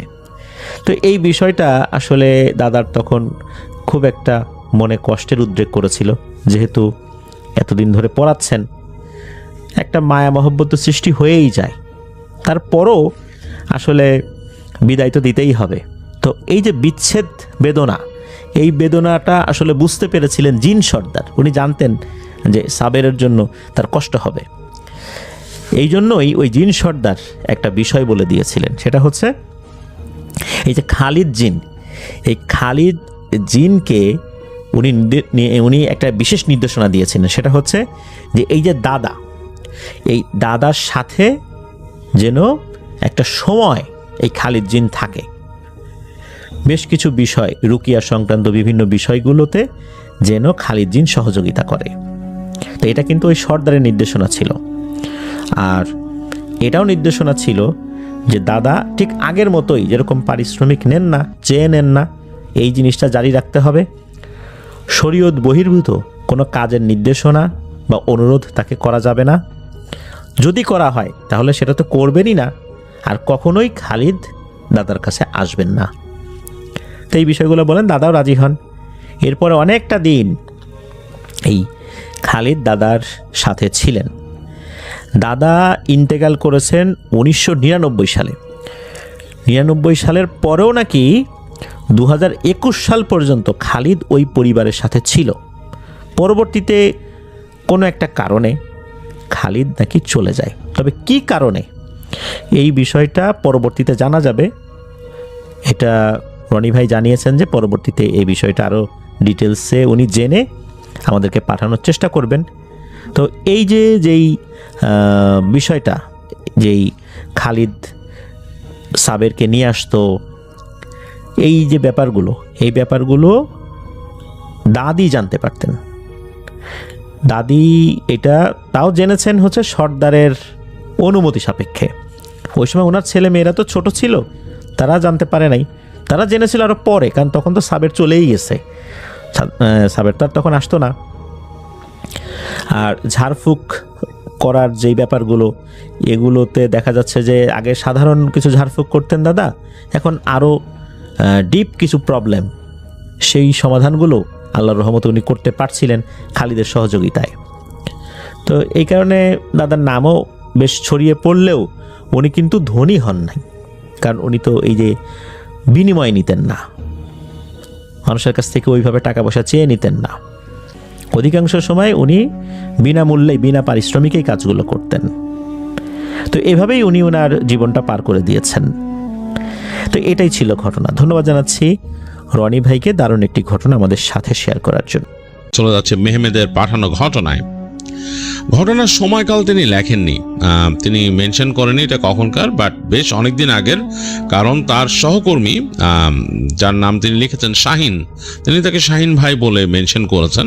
তিনি লিখেছেন তার সহকর্মীর কাছ থেকে তিনি এই ঘটনাটা শুনেছেন এবং তার সহকর্মীর বয়স তখন ছিল 1 বছর, তার মানে বেশ অনেক বছর আগের ঘটনা। সেই শাহিন, তিনি তখন 1 বছর বয়স তার, এবং তার একটা বোন ছিল যার বয়স ছিল 5 বছর, এবং তারা ভাই বোন খেলা করত। তো একদিনকার ঘটনা, এটা গ্রামের ঘটনা। গ্রামে তাদের বাসার সামনের যে অংশটা, সেখানে তারা খেলা করছে ভাই বোন। তো ছোট যে ছিল শাহিন, তখন তিনি কথা বলতে পারতেন না, মানে সেই মানে অল্প দুই একটা ওয়ার্ড বেরোতে 1 বছরের বাচ্চার আর কি বের হয়। তার সাথে তার সেই 5 বছরের বোন, দুজন মিলে খেলা করছিল। আর তার মা বাসার ভেতরে ছিল, মানে ঘরের ভেতরে উঠোন পারবে। তো বাচ্চারা দুজন সেই বাসার সামনের অংশটা খোলা রাস্তার পাশে সেখানে খেলছে। তো অনেকক্ষণ পর তার মা মনে হলো যে তার ছেলে শাহিন কাঁদছে। তো কান্নার শব্দ শুনে তার মা বাইরে এলেন। বাইরে এসে দেখতেছেন তার মেয়ে নাই। তো তিনি এদিক ওদিক তাকাচ্ছেন, মেয়ের নাম ধরে ডাকতেছেন, কিন্তু মেয়েকে পাচ্ছেন না। তো তিনি ছোট বাচ্চাকে বললেন যে তোর বুবু কোথায়, দেখছো? তো বাচ্চা, তো ছোট বাচ্চা কিছুই বলতে পারে না, সে নাকি হাত দিয়ে শুধু এরকম দেখা, ওদে তো ওরকম দেখায়। তো এতটুকু বাচ্চার কি বুঝবে? তো তিনি বাচ্চাকে কোলে নিয়ে নিলেন। কোলে নিয়ে তিনি তাকাচ্ছেন এদিক ওদিকে পাগলের মতো। তারপর চলে গেলেন বাসার পাশে, ক্ষেত বেয়ে নেমে গেলেন, দূরে দেখলেন ক্ষেতের দিকে, এবং ক্ষেতের মধ্যেও হেঁটে গেলেন অনেক দূর। চিৎকার করে মেয়ের নাম ধরে ডাকতেছেন, কোনো সাড়া শব্দ নাই। চারিদিকে শুধু দেখতেছেন বাতাস, ফসলের মাঠ, জাস্ট ফসলগুলো নড়তেছে, কেউ নাই। তো তিনি সেখান থেকে বের হয়ে এসে রাস্তায় গেলেন। রাস্তায় গিয়েও এদিক ওদিক তাকালেন, একেবারে মানে তার পাগল প্রায় অবস্থা। তো তিনি চিৎকার করে কাঁদতে লাগলেন, মেয়েকে পাচ্ছেন না। বাসার ভেতরে চলে আসলেন, বাসার ভেতরে খুঁজলেন, আবার কোথাও নাই। তো তিনি দৌড়াতে দৌড়াতে তাদের নিকটবর্তী যে বাসা ছিল সেখানে গেলেন। সেখানে গিয়ে তিনি খুঁজলেন, মানে তার মনে সান্ত্বনা, তার মেয়ে এত দূর কোনোদিন আসবে না, এতটুকু 5 বছরের বাচ্চা।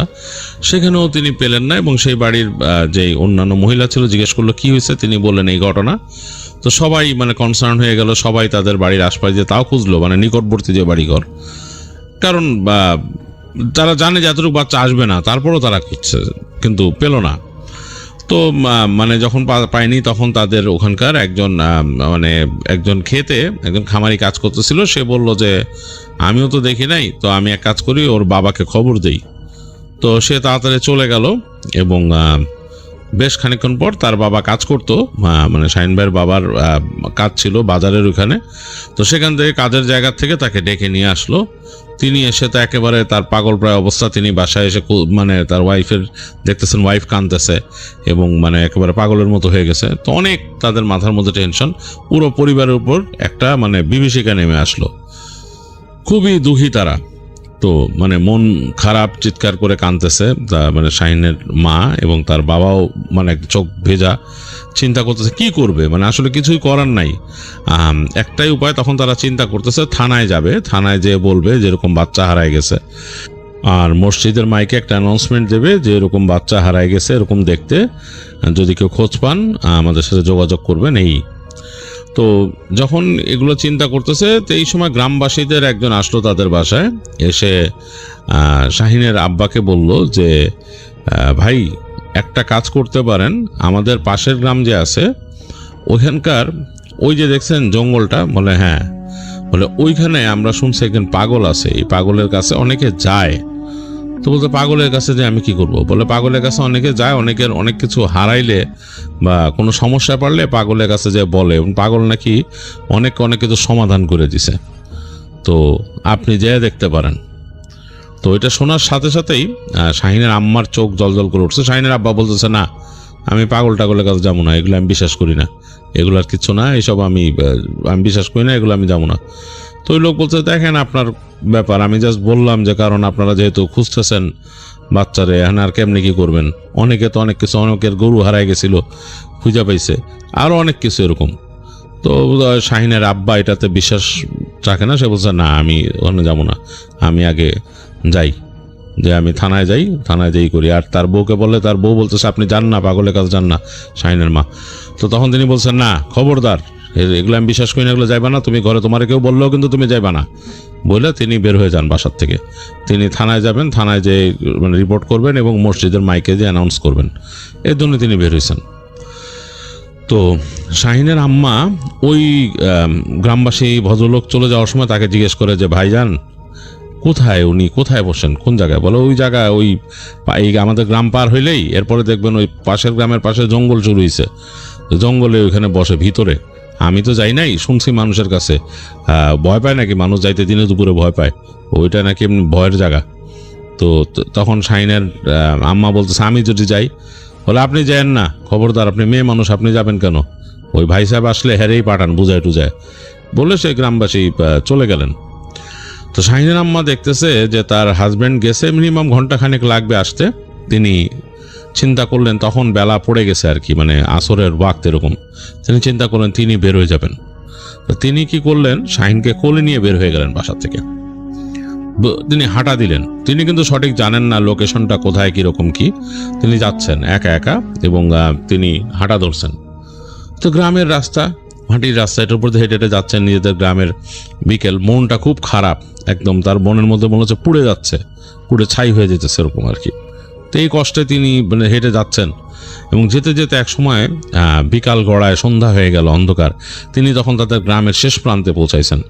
এই জায়গাটা একটা স্কুল আছে, স্কুলের পর তাদের গ্রামের প্রান্ত শেষ। আর এই মানে এই পড়ন্ত বিকেলে সন্ধ্যার সময় স্কুল বন্ধ হয়ে গেছে, পরে স্কুল ঘরটাও কেমন খা খা করতেছে। গ্রামের প্রান্ত শেষ হওয়ার পরেই মানে আসলে তাদের গ্রামটা এরকম বেঁকে গেছে, বা দিক দিয়ে এরকম বেঁকে রাস্তাটা অনেকটা কাইন্ড অফ এস এর মতো শেপ নিয়ে ঢুকছে, একটা ইংরেজি এস অক্ষরের মতো। আর ওই জায়গায় দুই পাশে এই মানে একেবারে এক পাশে বাঁশঝাড়, আরেক পাশে নেমে গেছে রাস্তা, কিছুটা খোলা প্রান্তর, তারপর নদী গেছে বেঁকে। এবং এই নদীর পাড় শেষে আরও সামনে যে ওখানে আর ক্ষেত নাই, ওখানে বিশাল ঘন গাছগাছালি জন্ম হয়েছে জঙ্গলের মতো। তো তিনি যখন ওই জায়গাটায় পৌঁছাইছেন, ও সেই যে নদীর বাঁক, এসের বাঁকের কাছে, তখন তিনি দেখতেছেন যে অলরেডি সন্ধ্যা হয়ে গেছে। একেবারে উঁচু উঁচু গাছগাছালির ওই পারে সূর্য চলে গেছে, লালচে হয়ে গেছে আকাশ, এবং হালকা রক্তিম আভা সেই পানির উপরে ভাসতেছে নদীর পানিতে। এবং নদীর এই জায়গাটাও এখন নির্জন, মানে কোনো জেলে বা কিছু নাই, বা কোনো নৌকাও চলতেছে না, শুধু পানিতে স্রোতগুলো বাড়ি খাচ্ছে। তার বুকের মধ্যে একটু দূর দূর করে উঠলো, ছোট বাচ্চা কোলের মধ্যে। ভয় পেয়েছেন তিনি, চিন্তা করলেন যে আমার কি আসাটা ঠিক হলো, কত দূর হেঁটে চলে আসছে, গ্রাম শেষ করে আসছি আমি। তিনি চিন্তা করতেছেন তার হাজব্যান্ড যদি এসে দেখে, তাকে বাসায় না পায়, তার মাথা তারও খারাপ হয়ে যাবে যে একে প্রথম দিন বাচ্চা হারাইছে, এখন বউও নাই, ছোট বাচ্চাও, মানে দুজনেই নাই। এগুলো চিন্তা করতে করতে তিনি সামনে আরো এগুলেন, কারণ চিন্তা করলেন আসছে যখন যাব, মেয়ের জন্য তার মনের মধ্যে দুক দুক করতেছে। আরো সামনে আসলেন, তখন একদম অন্ধকার হয়ে গেছে, মানে মানে আলোটা, লালচে আলো যেটা আকাশে ছিল সেটাও মিলাই গেছে, ঘুরঘুরটি অন্ধকার, মানে আকাশের আলো আছে কিন্তু অন্ধকার। এবং দেখতেছেন গাছগাছালির ফাঁক দিয়ে জোনাকি খেলা করতেছে। তো তিনি চলে আসছেন জঙ্গলের কাছে, তিনি চিন্তা করতেছেন যে এখন কি করবেন, তার মাথা কাজ করতেছে না, তিনি যে ঢুকবেন, কোন দিক দিয়ে ঢুকবেন বা কোনো তো তিনি জেনে আসেন নাই কোথায় কি। তো আরেক পাশে কিন্তু বাঁশঝাড়, এবং এইখান দিয়ে বাতাস আসতেছে। বাতাস আসলে বাঁশঝাড়ে বাতাস চললে ওরকম একটা শব্দ হয়, কিন্তু পাতাগুলো শস করে শব্দ করে, ওরকম শব্দ করে আসতেছে। তো তার ভয়ও লাগতেছে। এদিকে শাহিন উঠে কাঁদতেছে, তার মাকে খামচে ধরে কাঁদতেছে। তো তিনি ভয় পেতে পেতে গাছগাছালির এই পাশ থেকে দেখলেন একটু ফাঁকা জায়গা আর কি, হাঁটার মতো, ওদিক দিয়ে হাঁটা শুরু করলেন। এই যে হাঁটতেছেন, গাছগাছালির ফাঁক দিয়ে পোকামাকড়ের ডাক, তার ভয় লাগা শুরু করছে চরম। একবার ভাবতেছেন তিনি ফিরে চলে যাবেন, কারণ সাথে আর একটা বাচ্চা, এবং এই বাচ্চা কাঁদতেছে, মানে কেমন একটা অন্যরকম অবস্থা। তিনি হাঁটতে হাঁটতে সামনে যাচ্ছেন আর ভাবতেছেন যে চলে যাব না সামনে যাব, কিন্তু তার মনের মধ্যে এখনো একটা সেই অদম্য ইচ্ছা যে এই আমি যদি সেই পাগলকে পেয়ে যাই, আর পাগল লোকটা কেমন সেটাও তো তিনি জানেন না, এটাও তার একটু ভয় লাগতেছে। তো এরকম গাছগাছালির মধ্যে হাঁটতে হাঁটতে সামনে দেখলেন বেশ খানিকটা আলোর মতো। আলো বলতে হচ্ছে যে এই আকাশের আলো পড়ছে ওই জায়গায়, মানে এই গাছগাছালি ফাঁকা হয়ে গেছে, মানে সামনে ফাঁকা জায়গা আছে। তো তিনি একটা জায়গায় বের হয়ে আসছেন, বের হয়ে এসে দেখতেছেন এই জায়গাটা ফাঁকা। এক জায়গায় বেশ খানিকটা বাঁশের গাছ আর কি, বাঁশঝাড় গোল হয়ে আছে কাইন্ড অফ, এবং তার পাশেই একটা বড় গাছ, বড় একটা গাছ। সেই গাছের গোড়ার মধ্যে কেউ একজন বসে আছে, কে একজন বসে আছে এবং চাঁদের আলো পড়ছে, চাঁদটা আকাশে চাঁদ আছে, সেই চাঁদটা কিন্তু মেঘে ঢেকে যাচ্ছে বারবার, সেটার একটা আলো ঘোলাটে হয়ে জায়গায় নামছে, খুব বেশ রহস্যময়। মানে এই যে বাঁশঝাড়ের মধ্যে আলোটা পড়ছে, এই বাঁশঝাড়ের ফাঁক ফোকর দিয়ে আলোগুলো পড়ে মাটিতে একটা আঁকিবুকি খাচ্ছে এবং তার মাঝখানে বসে আছে একজন মানুষ, এবং বোঝা যাচ্ছে মানুষ, আকৃতিটা মানুষেরই, এবং কেমন জানি তার বুকটা কেঁপে উঠল। তখন তিনি অবাক হয়ে খেয়াল করলেন তার নাম ধরে কেউ ডাক দিল বেশ ভারী গলায়। তো তিনি একটু মানে থতমত খেয়ে গেলেন, তার নামটা মেনশন করতে চাচ্ছি না, যাই হোক তাকে ডাক দিল, ধরেন এনি একটা মানে যে কোনো একটা নাম, অমক বেগম, এভাবে ডাকলো তাকে।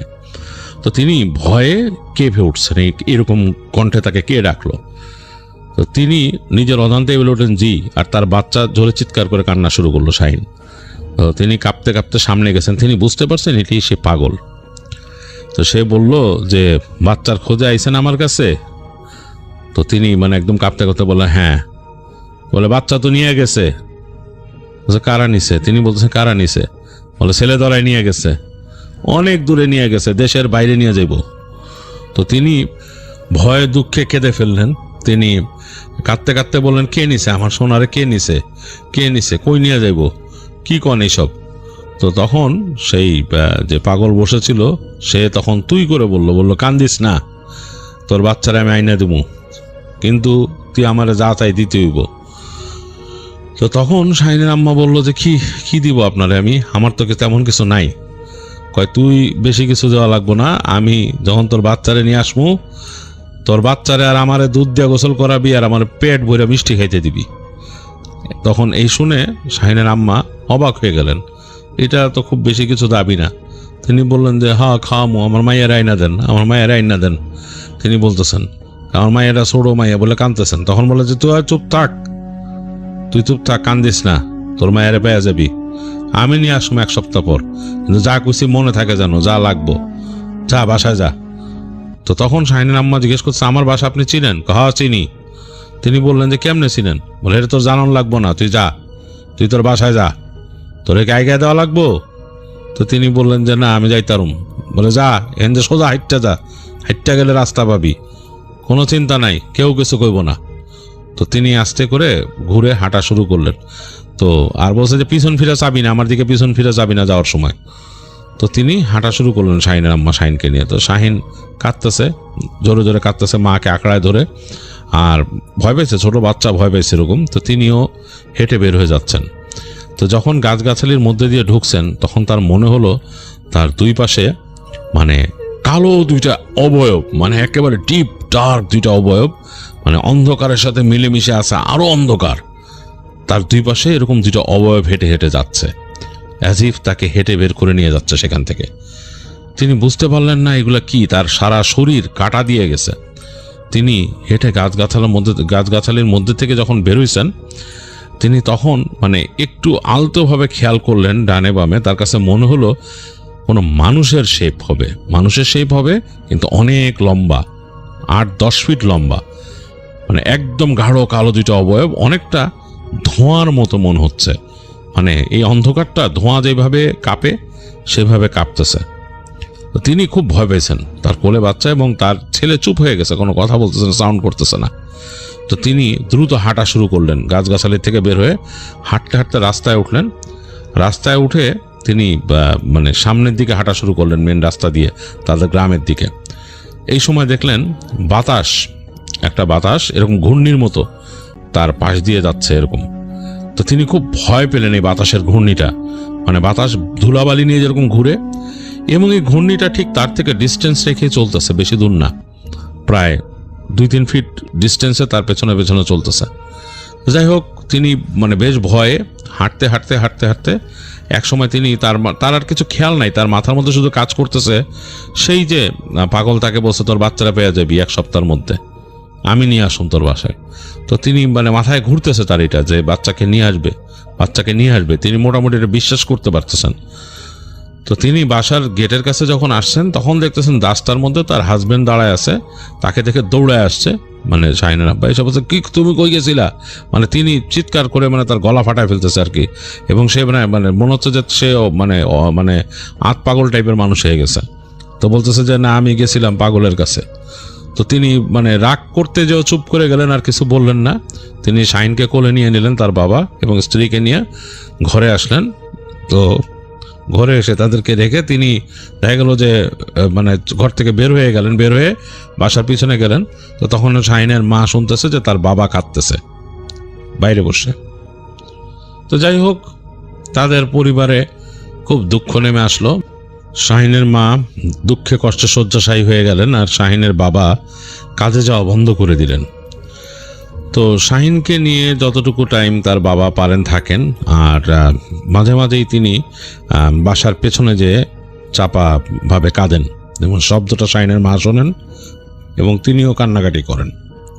তো এইভাবে তাদের নাওয়া খাওয়া তারা ভুলে গেল, এবং তাদের আত্মীয় স্বজনরা তাদেরকে খাবার দাবার এনে দিচ্ছে। তারা রান্না বাড়াও হয় না তাদের বাসায়, এবং শাহিনকেও দেখা গেল যে মানে ওই আত্মীয় স্বজনরা কেউ এসে তাড়াতাড়ি খাওয়া, এরকম একটা অবস্থা। তো এইভাবে 1 সপ্তাহ পার হয়ে গেছে। 1 সপ্তাহ পার হওয়ার পরে একদিন সন্ধ্যায় তাদের বাড়িতে তারা বাতিও জ্বালতো না, তাদের মন এত খারাপ। তো সন্ধ্যার সময় হঠাৎ শাহিনের মা ওখান থেকে একটা শব্দ শুনে, একটা হাক জোরে, যে অমক বেগম বাইরে আয়, তোর মাইয়া লয়ে আইছি, তোর মাইয়া লয়ে যা। তো এই শুনে শাহিনের আম্মার মাথা একেবারে এলোমেলো হয়ে গেল। তিনি বিছানা থেকে লাফ দিয়ে উঠে দৌড় দিলেন। দৌড় দিয়ে তিনি দরজার বাইরে আসছেন। এসে তিনি দৌড়ে উঠান পার হয়ে তার মানে তাদের যে এন্ট্রান্স সেদিকে গেলেন। তো এটা চাপা এরকম ছোট্ট জায়গা ছিল, দুই পাশে গাছগাছালি তাদের দরজার সামনে। তো দৌড় দিয়ে তিনি বের হয়েছেন বাইরে। বের হয়ে দেখেন তাদের যে মূল ফটক, তার বাইরে একজন সাধু টাইপের মানুষ দাঁড়ানো, মানে উস্কো খুস্কো। সাধুরা সাধারণত বেশ মানে পরিচ্ছন্ন হয়। এই লোকটা কেমন উস্কো খুস্কো চুল, তার জটা লাগানো চুলের ভেতরে, এবং একটা কাপড় পেঁচানো পরা গায়ে, এবং তার কাঁধের উপরে বসে আছে তার মেয়ে। তার মেয়ে কাঁধের উপর বসে আছে, এবং তার মেয়ে তার দিকে তাকায় আছে, এবং তাকে দেখে বলল মা। তো সাধু তার মেয়েকে নামায় দিলেন কাঁধ থেকে, এবং এটা দেখে তিনি চিৎকার করে উঠলেন শাহিনের মা, এবং তিনি প্রায় মূর্ছা যাওয়ার মতো অবস্থা, মাটিতে পড়ে কাঁদতেছেন। তো মেয়ে এসে জড়ায় ধরছে তার মাকে। তো এরকম একটা অবস্থা আর কি। তো বাসার ভেতর থেকে এই সব শব্দ শুনলেন শাহিনের বাবা, তিনিও দৌড় দিয়ে আসলেন। এসে দেখলেন যে সেই সাধু দাঁড়ায় আছে। তো তিনি শাহিনের বাবাকে বললেন যে আমার দুধের ব্যবস্থা কর, আমার দুধ দিয়ে গোসল দেওয়ার কথা, তোর মেয়েরও গোসল দেওয়ার কথা, দুধের ব্যবস্থা কর। তো শাহিনের বাবা কয়েক সেকেন্ড দাঁড়ায় থাকলেন, বিশ্বাস করতে পারতেছেন না সিনটা। তো শাহিনের মা বললেন যে যাও, তাড়াতাড়ি যাও, দুধ নিয়ে আসো, যেখানতে পারো দুধ নিয়ে আসো। তো তিনি তাড়াতাড়ি গেলেন। তিনি তার বাসায় বালতি ছিল, সেই বালতি নিয়ে দৌড় দিয়ে বের হয়ে গেলেন শাহিনের বাবা, এবং সেই সাধুকে এনে তার মেয়ে সহ বসতে দিলেন। শাহিনের মা বসতে দিলেন বাসার ভেতরে উঠানে। তো তিনি বসে আছেন সাধু, এবং সে তার মতো বসে আছেন, তিনি যেভাবে ধ্যান করেন মানে সেভাবে বসেছিলেন। আর অন্ধকার হয়ে গেছে। তো শাহিনের মা তাড়াতাড়ি বাসার মধ্যে মানে তার যে হারিকেন এগুলো জ্বালালেন, এখানে জ্বালা এনে রাখলেন। তো হারিকেনের হালকা আলো, এবং তিনি চুলা জ্বালাইছেন ওই কাছে, রান্না বাড়া করবেন, সে চুলার চলতেছে আর কি। সেই আলোতে সাধু বসে আছে, এবং তার মেয়েকেও বসা রাখছে, কারণ দুধ দিয়ে গোসল করাইতে হবে। তো শাহিনের বাবা অনেকক্ষণ পর আসলো, 1 বালতি দুধ নিয়ে আসছেন। আনার পরে শাহিনের মা নিয়ে সামনে রাখলেন। শাহিনের বাবা বললেন যে এই যে নেন সাধু বাবা, আপনি গোসল করার কথা বলছেন। তো সাধু সেখান থেকে দুধ নিয়ে ঢেলে দিলেন শাহিনের বোনের গায়ে, এবং তারপর নিজের গায়েও ঢাললেন দুধ। তো ঢালার পরে তিনি বলতেছেন নে বালতি নে। তো বলতেছে যে আপনি বসেন, আমরা খাওয়ার আয়োজন করতেছি। তো সাধু কিছুক্ষণ তাকায় থাকলেন, তাকায় থেকে শাহিনের বাবার মুখের দিকে তাকায় থাকলেন অনেকক্ষণ, মুখের দিকে তাকায় থাকেন, আর কিছু বললেন না। তো শাহিনের বাবা তাড়াতাড়ি তার মেয়েকে কোলে নিয়ে এসে আদর করতে করতে ঘরে ঢুকলেন। আর শাহিনের মা রান্নাঘরে চলে গেলেন। মানে রান্নাঘর বলতে আর কি, তাদের রান্নাঘর হচ্ছে যে প্রায় খোলা, একটা পাশ খোলা, এবং এই পাশে চুলা জ্বলতেছে, তাদের সেই লাকড়ির চুলা, সেটাতে উনুন গরম হচ্ছে, তিনি রান্নার আয়োজন করতেছেন। তো তিনি কয়েক সেকেন্ড এই ব্যস্ততার মাঝে তিনি চিন্তা করছেন যে কি রান্না করবেন সাধুর জন্য। তো তারপর তার মনে হচ্ছে তার মেয়ের কথা, মেয়ের কাছে যাওয়ার কথা। তো তিনি বের হয়ে এলেন, রান্নাঘর থেকে বের হয়ে তার ঘরের দিকে যাচ্ছেন। তাকায় দেখেন সাধু নাই সেখানে, মানে জায়গাটা খালি পড়ে আছে। তো তার কাছে লাগলো, আরে সাধু কোথায় গেছেন? সাধু বসলেন, তিনি দৌড় দিয়ে গেলেন, এদিক ওদিক তাকালেন, দেখলেন কোথাও নাই, ক্ষেতের মধ্যেও নাই, বাসার সামনেও নাই, কোথাও নাই। এই তো একটু আগে বসা ছিল, কয়েক সেকেন্ড আগে। তো তিনি একটু অবাক হলেন, তিনি দৌড় দিয়ে ঘরে ঢুকলেন। ঢুকে তিনি বাসায় বললেন তার মানে হাজব্যান্ডকে যে ওই সাধুকে দেখছি, উনি তো নাই, উনি তো এই মাত্র ছিল একটু আগে, এখন কই গেছে? তো শাহিন তখন ঘুমায় আছে, এরকম অবস্থা। তো শাহিনের বাবা বলতেছে তো কই দেখি। তো শাহিনের বোনকে শাহিনের মা নিয়ে বলতেছে যে কই ছিলি? তো সে কিছু বলতেছে না, চুপ করে আছে। তো বাইরে এসে তাকায় দেখতেছে যে সাধু নাই। তো শাহিনের বাবা এসে বলছে সাধু তো নাই এখানে। বলে তুমি দেখো, এদিক ওদিক দেখো। তো কিছুক্ষণ শাহিনের বাবা ঘুরে আসলে, এদিক ওদিক দেখলো, বললো না কোথাও সাধু নাই। তো বললো আল্লাহ, তাহলে তো উনি না খেয়ে করে চলে, যখন বলছে না খেয়ে চলে গেল, তখন শাহিনের মার মনে পড়লো যে মিষ্টি খাওয়ার কথাটা। তিনি বললেন যে হায় রে, সাধু তো আমারে বলছিল যে পেট ভরে মিষ্টি খাওয়াইতে হবে, তুই আমারে আর তোর মেয়ের দুধ দিয়ে গোসল দেওয়াবি আর আমারে পেট ভরে মিষ্টি খাওয়াবি, আমি তো মিষ্টির কথা ভুলেই গেছি। তো তিনি যখন শাহিনের আব্বাকে এই কথাটা বললেন, শাহিনের আব্বা বললো হায় হায়, কি করলা তুমি? এই সামান্য মিষ্টি, এই মানুষটা এত কষ্ট করলো, কোত্থেকে আমার মেরে নিয়ে আসলো, আর তুমি মিষ্টিটাই আনতে বললা না? তখন শাহিনের আম্মা বলে আমি ভুলে গেছিলাম, আমি উত্তেজনায় ভুলে গেছি, আমি মনে করছি যে এখন কি খাওয়ামো, তারে কেমনে যত্ন করবো, আমি আর কিছুই ভুলে গেছি। তখন শাহিনের আব্বা বললো যে তুমি এক কাজ করো, বল যাই, আমি এখনই যাই মিষ্টি নিয়ে আসতেছি, চলো আমরা যাই মিষ্টি দিয়ে আসবো তারে তো ধন্যবাদও দেওয়া হয়নি ঠিক মতো। তো বলে শাহিনের আব্বা বাসার থেকে বের হয়ে গেল। শাহিনের আম্মা তো একেবারে অনুশোচনায় বাঁচতেছে না, মেয়েকে বলতেছে কোথায় ছিলি, কি ব্যাপার কি? মেয়ে কোনো উত্তর দিতেছে না, মেয়ে জাস্ট চুপ করে আছে। তো বলে তো তুই কেমনে আইলি? তো মেয়ে বলতেছে আমারে ওই সাধু নিয়ে আসছে। কোত্থেকে নিয়ে আসছে? আমারে নিছিল গা মানুষ, ওখান থেকে যে নিয়ে আসছে, সবটিরে ঘুম পাড়ায় দিছে, সবটিরে ঘুম পাড়ায় দিয়ে আমার নিয়ে আইছে। তো মানে তখন বুঝতে পারতেছে না যে কি ব্যাপার, কিভাবে ঘুম পাড়ায় দিল কি। তো তার মা আর এত মেয়েকে জিজ্ঞেস করে না, মেয়েকে মাথায় হাত বুলাই দিতেছেন, তিনি গা হাত পা পরিষ্কার করে দিতেছেন, ই করতেছেন। তো অনেকক্ষণ পরে শাহিনের আব্বা আসলো, এরকম মিষ্টির এরকম ঠিলা নিয়ে আসলো, দুইটা এরকম বড় বড় মাটির ঠিলা নিয়ে বাসায় ঢুকলো। ঢুকে বললো যে এখন তো রাত হয়ে গেছে, তোমার আর যাওয়ার দরকার নাই, তুমি আমারে বলো কোথায় পাইছিলা সাধুরে, সেইখানে যে আমি মিষ্টিটা দিয়ে আসি, ওনারে ধন্যবাদ দিয়ে আসি, আর এই যে মিষ্টিটা যে আমরা ওই সময় আনি না, এর লেগে ওনার কাছে মাপ চাই আসি, যে আপনি কিছু মনে নিয়েন না।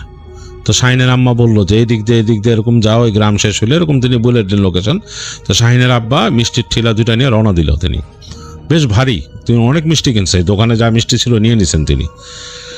তো নিয়ে তিনি হাঁটতেছেন, হাঁটতে হাঁটতে সেই পথ পার হয়ে সেই যে গাছগাছালি কাছে চলে আসছেন। রাত, বাতাস চলতেছে, বেশ বাতাস, এবং ওই দিন অনেক মেঘ ছিল, মেঘে চাঁদ ঢেকে আছে, আকাশটা মনে হইতেছে একদম ঘোলাটে একটা সাদাটে একটা ভাব আকাশের মধ্যে। তো তিনি যখন গাছগাছালির কাছে আসছেন, তিনি বুঝতে পারছেন না কোন দিক দিয়ে ঢুকবেন।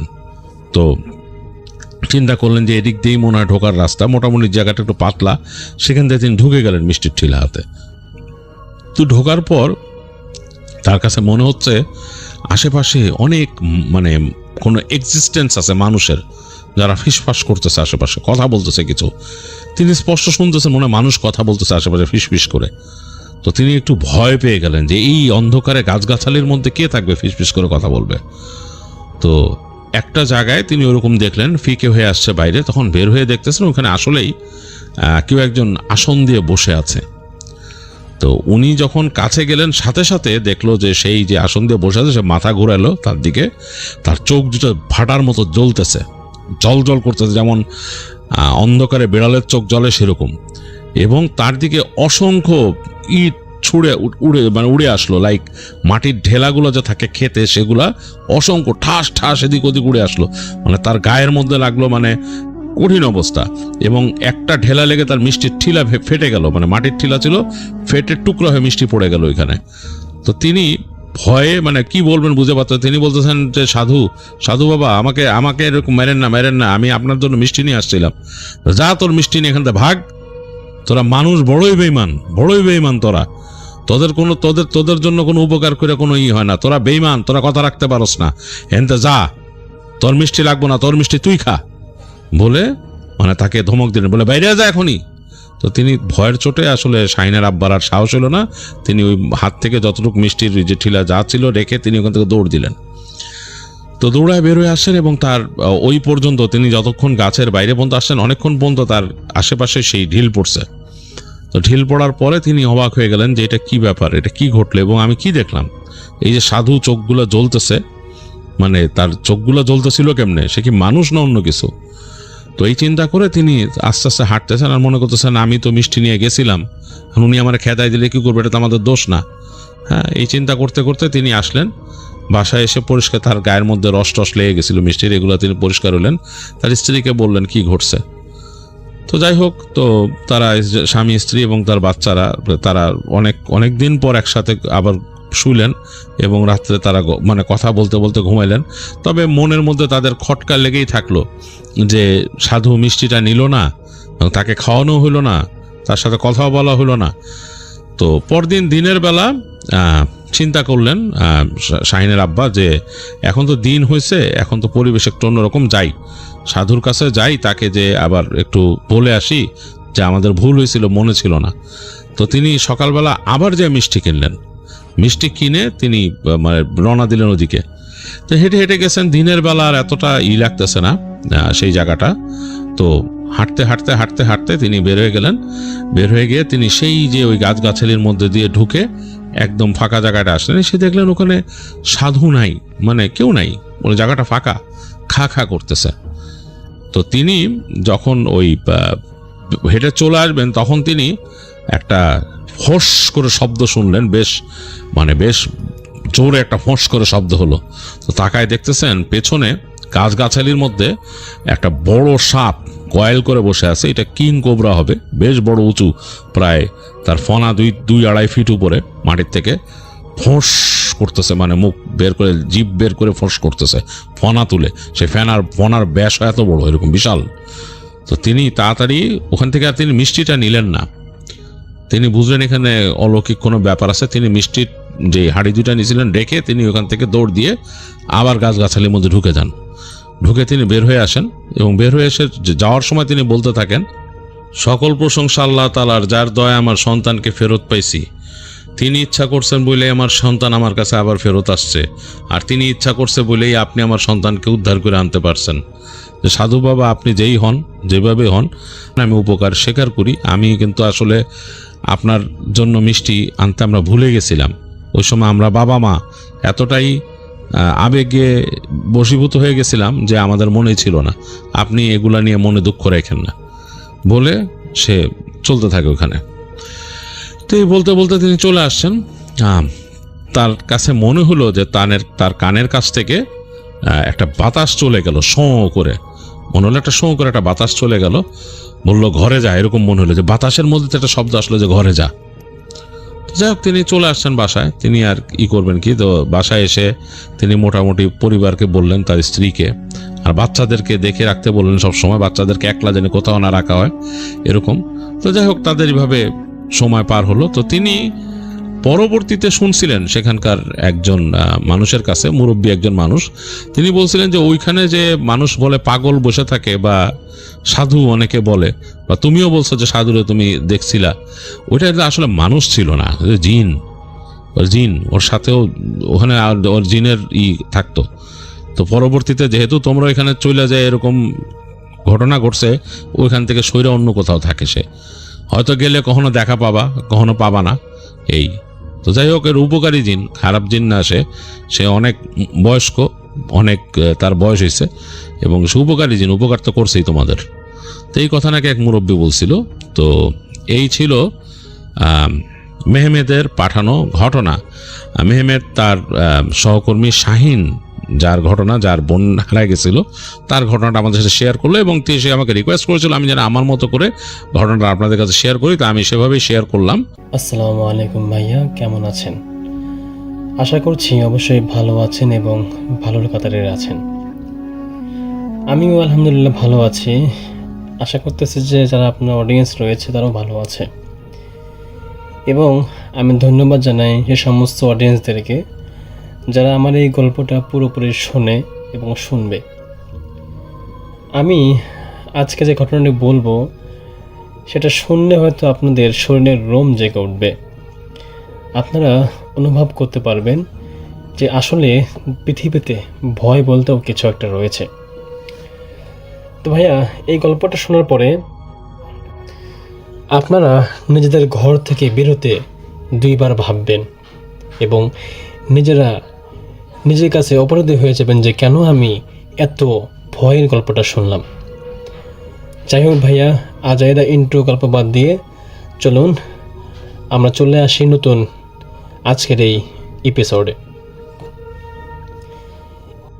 আজকের এই ঘটনা পাঠিয়েছে রাসেল ভাই কুমিল্লা থেকে। গ্রামের নামটা এখনও আর কেউ উচ্চারণ করতে চায় না। মানুষ বলে ওই নাম নিলে নাকি কেউ পেছন থেকে স্মরণ করে বা পেছন থেকে ডাক দেয়।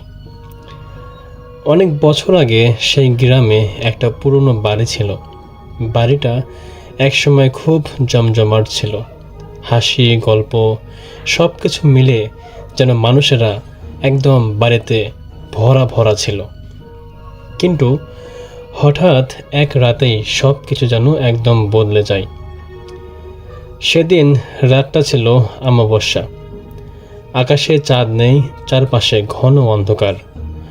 হঠাৎ গ্রামের মানুষজন শুনতে পায় একটা মেয়ের কান্নার শব্দ। কান্নাটা আসছিল ওই বাড়ির ভেতর থেকে। কেউ প্রথমে গুরুত্ব না দিলেও পরে সবাই গুরুত্ব দেয়। যখন কেউ প্রথম গুরুত্ব দেয়নি, সবাই মনে করেছিল যে হয়তো কারো পারিবারিক ঝামেলা শুরু হয়েছে।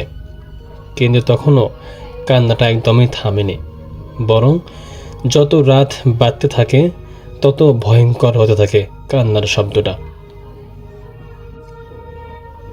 সকালে সবাই সাহস করে কয়েকজন গ্রামবাসী বাড়িটার ভেতরে ঢোকে, কিন্তু তারা যা দেখেছিল তা দেখার জন্য তারা মোটেও প্রস্তুত ছিল না।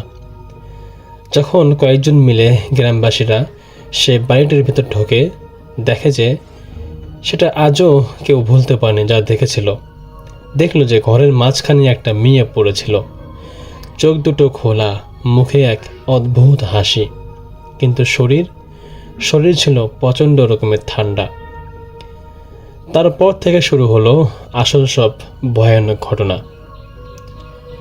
প্রতিদিন রাত 12টার পর ওই বাড়ি থেকে আবার সেই কান্নার শব্দ শোনা যেত।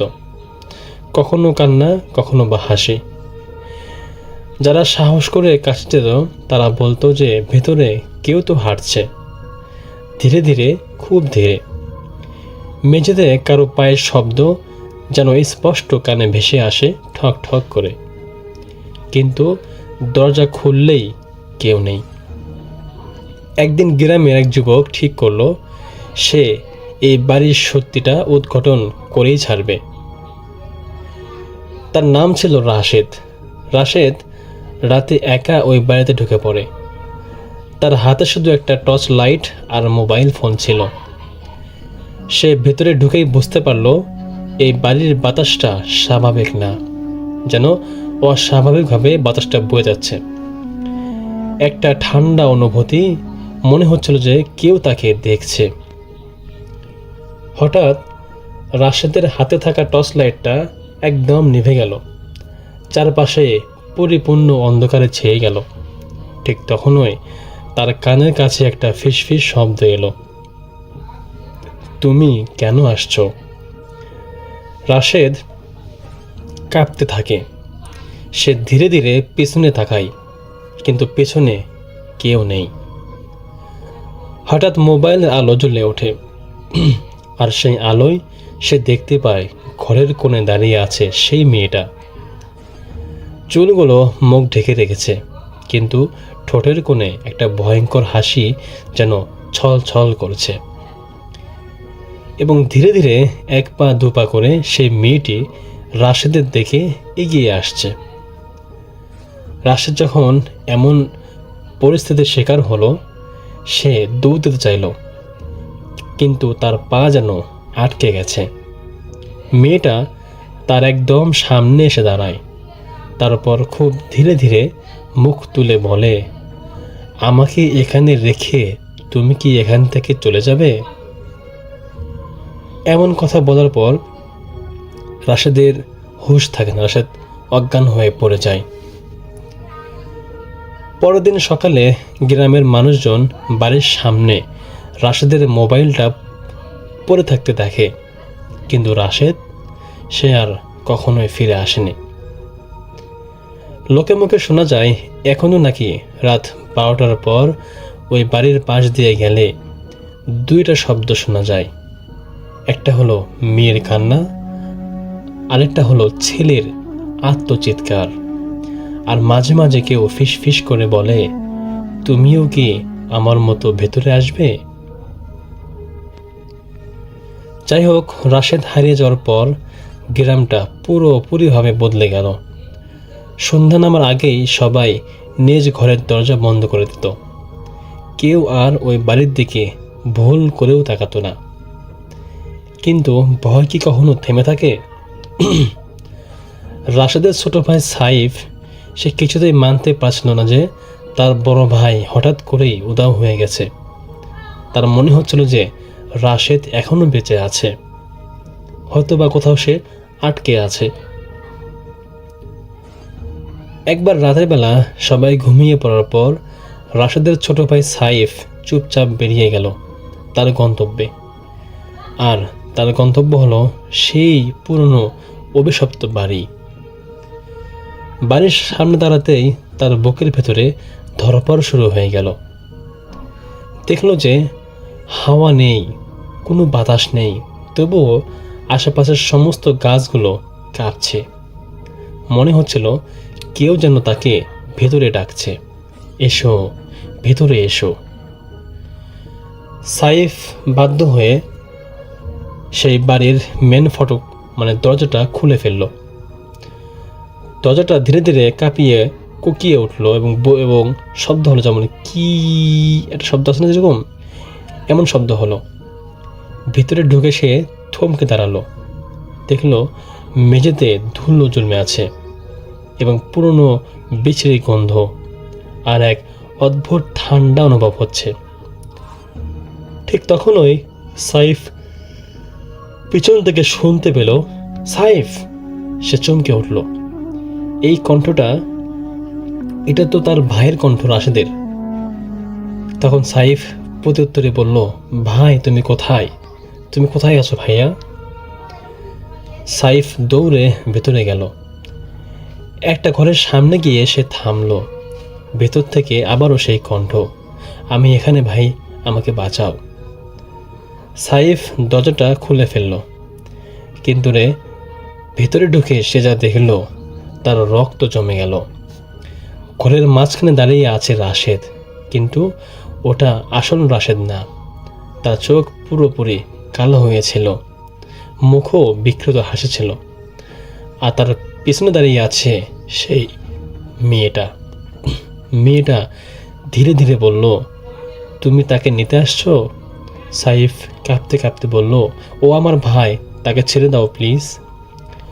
হঠাৎ রাশেদ হাসতে শুরু করলো, একটা অদ্ভুত ভয়ঙ্কর হাসি, এবং সে বলল, আমি আর তোমার ভাই না রে পাগল। তারপর ঘরের সব দরজা জানালা নিজে থেকে বন্ধ হয়ে গেল। অন্ধকার বাড়ি, অন্ধকার ঘর, শুধু একটাই ফিস ফিস শব্দ এলো, এখান থেকে কেউ আর বের হতে পারে না। পরদিন সকালে গ্রামের মানুষজন আবারও সেই বাড়ির সামনে কিছু একটা দেখতে পেল। দেখলো দুটো জিনিস পড়ে আছে, একটা হলো সাইফের স্যান্ডেল আর একটা হলো ভাঙা মোবাইল। তো ভাইয়া, এই ছিল আজকের ঘটনাটি। আশা করছি আপনারা এই ঘটনা মন দিয়ে অনুভব করেছেন এবং আপনাদের অবশ্যই ভালো লেগেছে। যদি ভালো লাগে আপনারা অবশ্যই একটা লাইক, কমেন্ট এবং সাবস্ক্রাইব করবেন এবং একটা ইতিবাচক কমেন্ট করে রাখবেন। আমরা আপনাদের সমস্ত কমেন্টগুলো পড়ি এবং আমরা আপনাদের কমেন্ট দেখলে খুব খুশি হই। আমাদের মধ্যে গল্প বলার নতুন একটা অভিজ্ঞতা জেগে ওঠে। ধন্যবাদ, দেখা হচ্ছে পরবর্তী এপিসোডে। ততক্ষণ পর্যন্ত সকলে ভালো থাকবেন। সুস্থ থাকবেন। আল্লাহ হাফেজ।